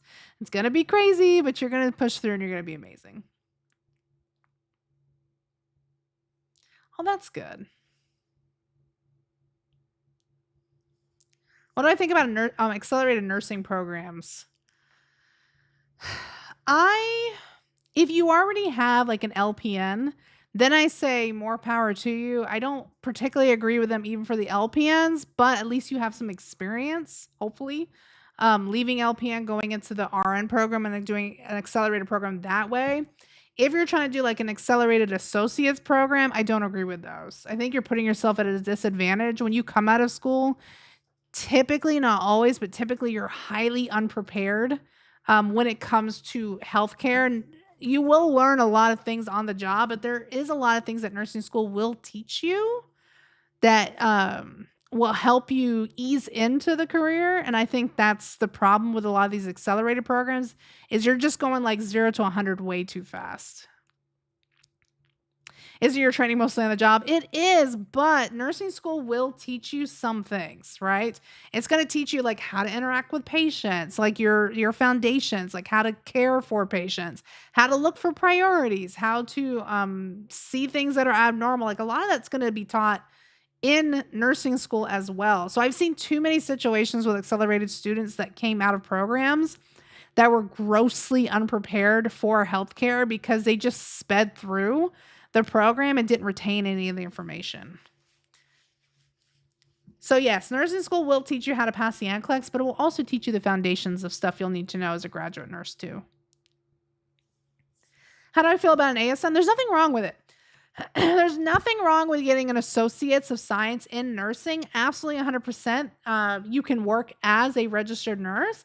I just think that a lot of hospitals right now are transitioning to higher levels of certifications like magnet, stroke centers, cardiovascular centers, things like that. And because of that, there are expectations that a percentage of the nurses working in that facility will hold a bachelor's degree or higher in order for them to retain those certificates. So to me, it just makes sense. Like, do your associates first, but then immediately get your bachelor's done and over with. It'll open up a lot more doors for you having your bachelor's degree just because of like the way the hospital environment is now.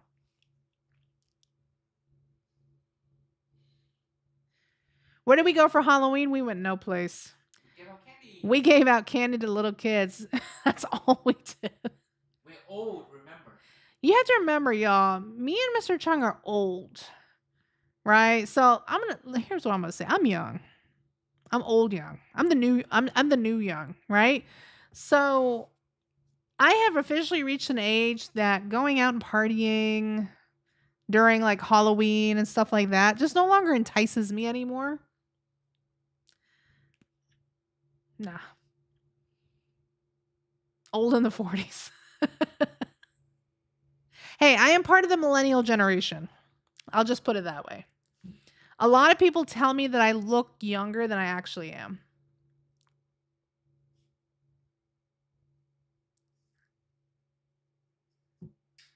What about what you think about getting your associate and have hospital pay for your bachelor? I think that's great. Here's the deal. So the question was is what do I think about getting your associates and have the hospital pay for the bachelors? Make them pay. If they're going to put you through all that bureaucracy that you have to deal with in the hospital, make them pay. Make them pay. But look at the fine print when they're paying for your degree. The reason why I say that is because some hospitals, not all, I did work for two different hospitals that have different requirements, but some hospitals will require you to continue to work for them for a period of time in order for them to recoup the money that they paid for your schooling. So sometimes it's like 2 years from the time that they paid. So if you graduated in, I don't know, April of 2026, and they would expect that you would continue working in that hospital in some capacity, you don't have to stay in that same position, but at least still be in that hospital for 2 years. So if you're okay with that, then do it. Make them pay. Free money, right?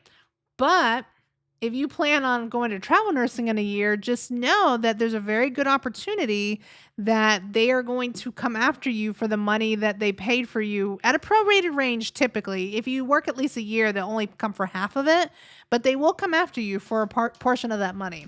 Ask me how I know because they did it to me. I worked for a hospital with my master's program. I got my master's and left, went to a completely different hospital system, and they made me pay back all the money that they paid for my master's. It was depressing, y'all.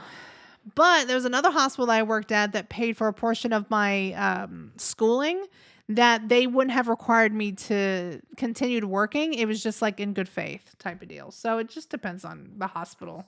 So, other question: is it okay to ask question during interview if they're going to pay for your bachelor, or how to ask? Yeah.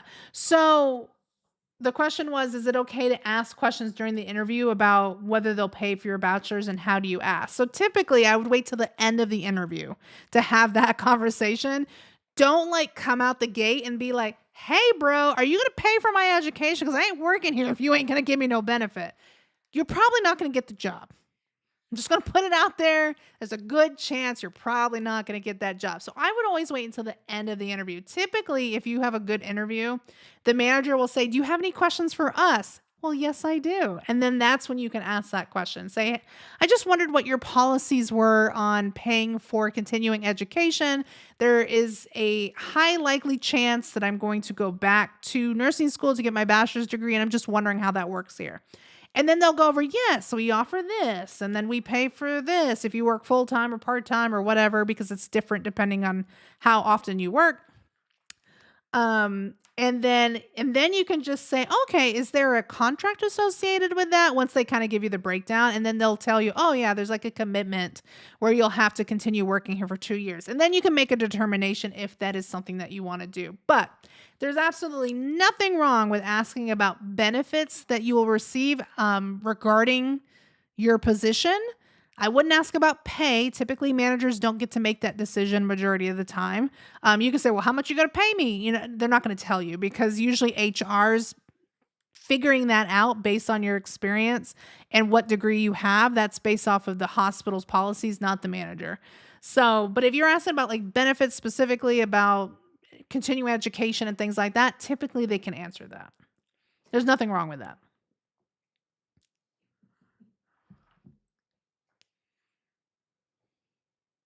Sandy, thank you. I passed my ATITs. You're welcome. Huge congratulations. You did it.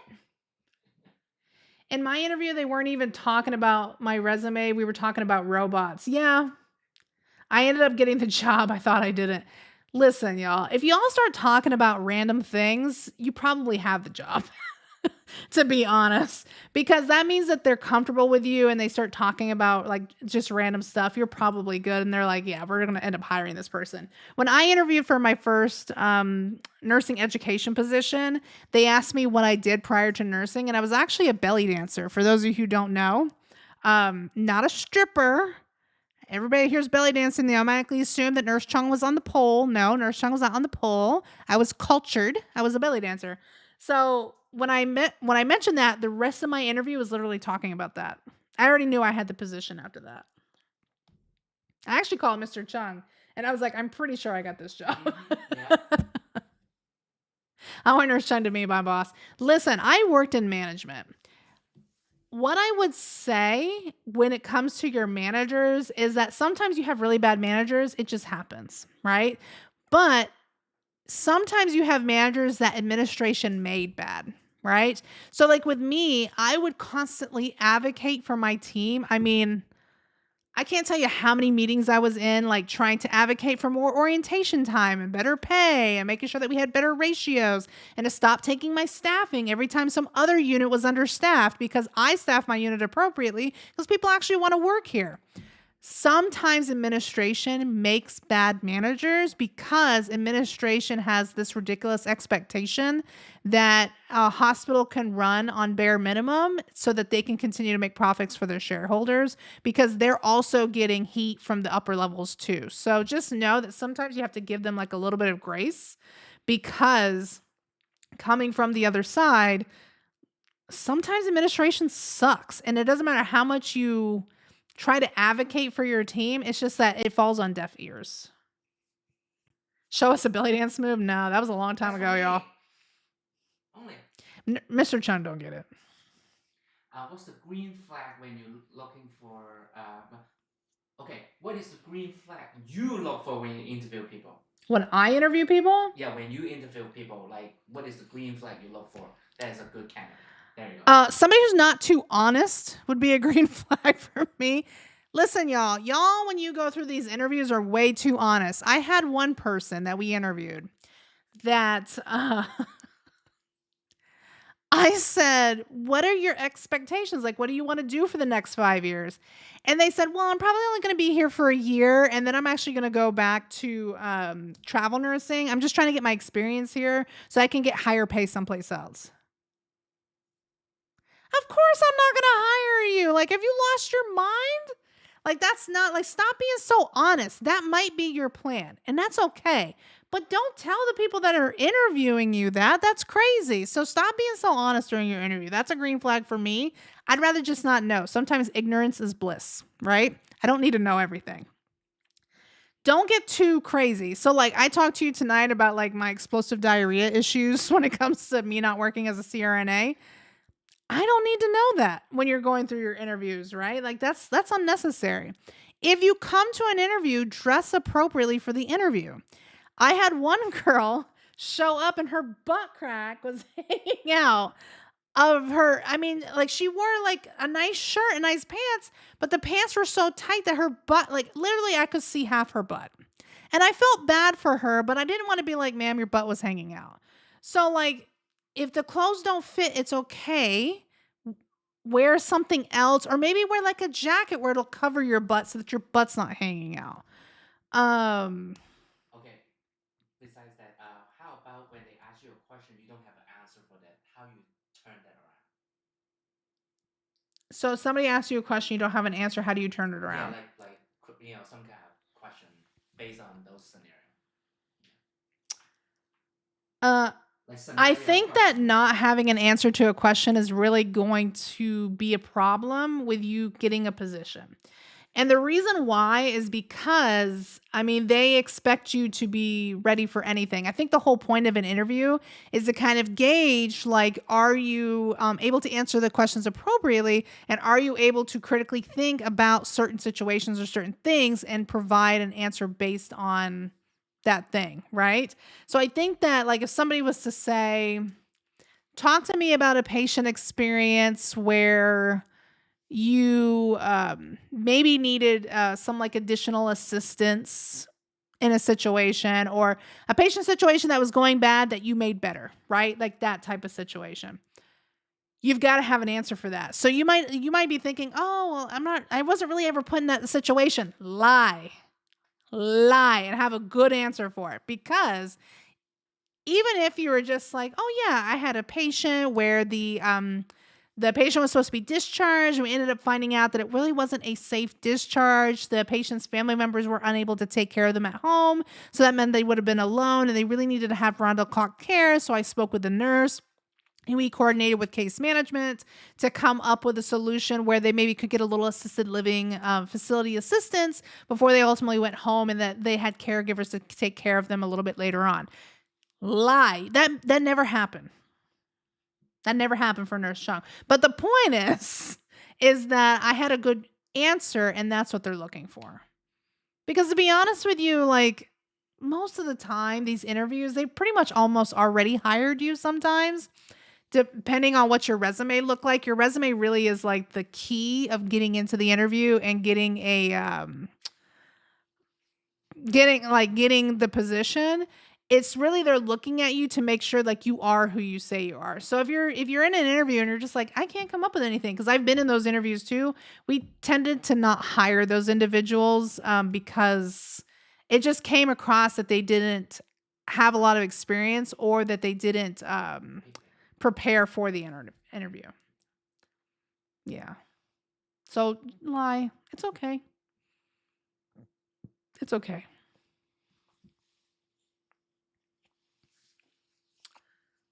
Is it Um, a business casual or scrub? I wouldn't wear scrubs to an interview. That's just me. And most people that I've worked with that we've interviewed, I would always wear like business casual in some way. Um, because scrubs is just kind of like you're gonna wear scrubs when you work there, but it's not necessarily like business interview type of attire, if that makes sense. You know? How about interview within the hospital system that you already work there? You're just moving different unit To or different trying to, units. yeah, yeah. Let me answer this question first. I've never been a fan of faking it until you make it. I regret not being that way now. You've got to fake it till you make it. Healthcare and nursing in general is faking it until you make it. Don't fake too much. Don't be like, "Oh yeah, I pull chest tubes every day," and then you've never pulled a chest tube in your life. Like, fake it a little bit, but you've got to fake it till you make it. Because at the end of the day, like, you're gonna learn a lot of things on the job anyways. As long as you've got some general understanding, you're gonna be okay. I think the problem is that when people are like, "Oh, I never done that. Oh, I never did this. Oh, I never did that. Oh, I'm not sure about that." That just like it comes across as kind of like, I don't know if they're really in it to be in it, or if they're just like trying to interview to see how it goes and not being prepared for it. I think that's the problem. Fake it until you make it. That's like any career, even like outside of nursing. Fake it till you make it. And the other question was, is what do you want to what happens if like you interview for another position in the same hospital on a different unit? Mm-hmm. Just that? Yeah, yeah. Or is it normal that if they have internal candidate but they still like doing interviews for the open? Is it like a normal thing they Oh do? yeah, yeah. Here's the deal. Legally, Hospitals have to interview outside candidates in addition to internal candidates. They just have to. So, like, if you see like a position where you're interviewing for an internal position and you see that they're interviewing for external hires as well, it's not necessarily because they don't want to hire you. It's just that they have to do that because they have to post the position to the public and then do a range of interviews for that position. It's just something that has to be done in order for it to be considered like equal opportunity employment type of deal. So that happens all the time. What I will tell you is that if you're working in a hospital and you don't have a good relationship with the unit that you're on, and then you go interview for another unit, what I will say is that 9 times out of 10, the managers talk. So if you're not having a good relationship with the manager, then there's a good possibility that you might not get that position because that manager is not going to give you a stellar review because that you don't have that good relationship. So I have been in a situation personally where I interviewed for a ER position when I was a graduate nurse. Stellar interview. The interview was great. I pretty much had the position. But because I had worked previously as a nurse technician on a different unit, my manager was really good friends with the manager of that unit. And I had no idea. And when they spoke, that other manager that was a complete butthead told the manager that I interviewed for, don't hire this person. She's garbage. We hate her. She hates us.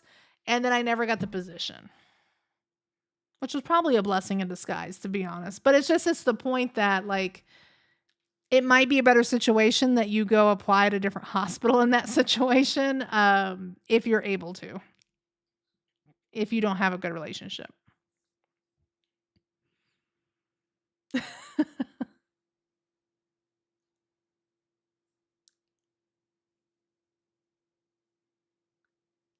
Is there a thing about being a teacher and doing nursing during the summer?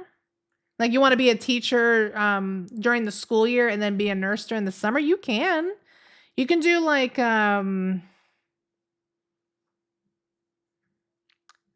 you could see if there's like a quick assignment, like if you wanted to do like a temporary position. Sometimes there's a lot of agencies out there that will do like short-term hire type of deal. So like HCA is like one of those where they do travel nursing and they do local contracts and things like that. You could probably find a local contract. My only concern is that with being away for so long, I don't know. Like your skills will always come back to you, but it might be a little bit difficult in the beginning to get like your swing going. Um and like how like readily available they'll provide positions for you with being away for so long. I don't know. That might be a little bit of a I don't think it's impossible. I think that it might just be a little bit more difficult. Yeah, it's just like something you have to understand about healthcare is that everybody talks. We were talking about earlier about politics within healthcare. Everybody talks, within the system. So if you have like a really bad relationship, it doesn't necessarily mean that it's you. It could be you. I mean, if we're just being honest, it could be, but it doesn't necessarily mean it's always you in certain situations. You might just be in a bad situation where they just talk badly about you. And it just happens. That's where you lose a lot of opportunities, unfortunately, is getting like mixed in with the wrong group. I can tell you that this happened to me. I was a nursing educator on a PCU. They had hired a brand new manager. This manager was not, we did not see eye to eye and did not share the same values when it comes to like education and management of the team. This individual was very like, you're going to do it my way or you can leave. And I don't think that that is healthy in healthcare. If you run your staff out, you're never going to keep staff. You're never going to. So I stuck around and tried my best for a period of time, but it just like completely ruined my mental health to the point like I couldn't go back. But anyways, I had applied for a nursing education manager position, meaning I would have been over all education of that hospital and worked with my colleagues just in a different capacity as their boss. Well, I interviewed for that position and the managers talk. The managers talk. So my manager, in the short period of time that we knew each other, I think it was like 2 months or 3 months at that point, it was a very long time, went to all the managers and talked about how horrible I was as a person, even though we never really had much of a conversation. And during my interview, I basically had managers from other units that said to me, I don't know if we can really trust you as an individual. It just seems like you lie a lot from what we're hearing. And I'm like, excuse me? I was completely caught off guard in that interview when she did that to me, and I was just like, "What are you talking about?" And all the managers started to agree, and they were like, "Yeah, yeah." There's a couple that were on my side, but most of them were like agreeing with what they had heard. And I was like, "Really?" So basically, I was screwed from the beginning for that position because that manager went to all the other managers and just talked garbage about me. And I know what I put into that unit, and the nurses that were working there knew what I put into the unit. She was just a bad egg that they hired, and she decided to take it out on me as to the reason the unit was failing, not administration. So, in that situation, I lost a really good opportunity, and ended up working someplace else and found a better job. But it was just the point that managers are going to talk, colleagues are going to talk, people are going to know about issues. You just have to know like what your boundary is in regards to, am I willing to accept this? And am I going to be okay working in these conditions, or does this not align with my values and my boundaries, and do I need to go find someplace else? It I'm gonna almost guarantee you will come into a situation like that at some point in your career, and you just have to know when enough is enough and when people are being petty. All right, last question. Last We're at question. 2 hours. Oh, wow, okay. Yeah, yeah, yeah, yeah, yeah. Do you recommend working part time, as a patient care tech while in an accelerated program or any Oh, healthcare program? god. Do I recommend working part-time as a patient care tech in an accelerated program? No, I'm gonna be honest. I think that with how fast-paced these accelerated programs are, it's gonna be really hard for you to meet program requirements between clinicals, simulations, class time, tests, things like that, and also meet part-time requirements as a patient care tech. Because typically you will have to work at least 2 shifts, because part-time is considered 20 hours. So if you do 2 12-hour shifts, night or day, you're gonna start coming into contact with issues where maybe the school changes your schedule, and now you have to reach out to your unit and say, "Well, my school is now changed, this class date to this time, so I can't actually show up. I'm gonna have to reschedule," and it's gonna become a thing over time. And then over time, the unit's going to start to see you as unreliable, and then they may end up letting you go. They it happens. I've seen it happen. So that's what my biggest concern is that have people done it? Yes, but you have to be working with a manager who's extremely flexible, knowing the fact that you are in a nursing program and that things are going to change, things are going to happen, and you might not have that manager. If we're just being completely transparent, there's not a whole lot of them out there that are willing to be flexible for you. So I would say if you wanted to do patient care technician, do per diem. So then you can make your own schedule. You will most likely be the first person to be canceled because you are per diem. You're getting paid a little bit more because you don't require health insurance. Typically, they don't pay health insurance for per diem employees, but you can have an extremely flexible schedule, and you have the ability to shift things around if you can, because you are per diem and you're usually working with a per diem department. Um, or the unit. It just really depends. Part-time might be, I think it's just gonna be really hard if I'm just being completely transparent. All right, y'all. I think we had some really good discussions tonight. We talked about a lot of things transparent when it comes to healthcare. I don't want to scare anybody away from healthcare. Healthcare is a life-changing opportunity, I would say.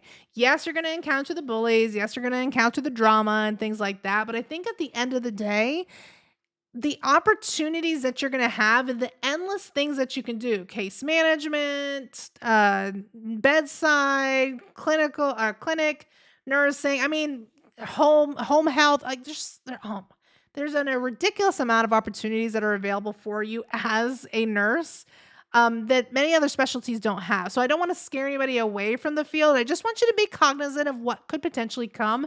That way, if it happens, it doesn't catch you off guard. So that's really the reason that we have these conversations, to be fully transparent about the environment of what healthcare is, so that you are ready in case you encounter any of the things that we talked about today. But I am going to go ahead and log off. We will be back tomorrow for more ATITs content. Monday, Tuesday, and Thursday. Monday is science. Tuesday is going to be English this week, I believe. And then Thursday is going to be math. So if you are still taking your ATITs or studying for it, I hope I see you there tomorrow. Otherwise, I hope that you all have a wonderful evening. And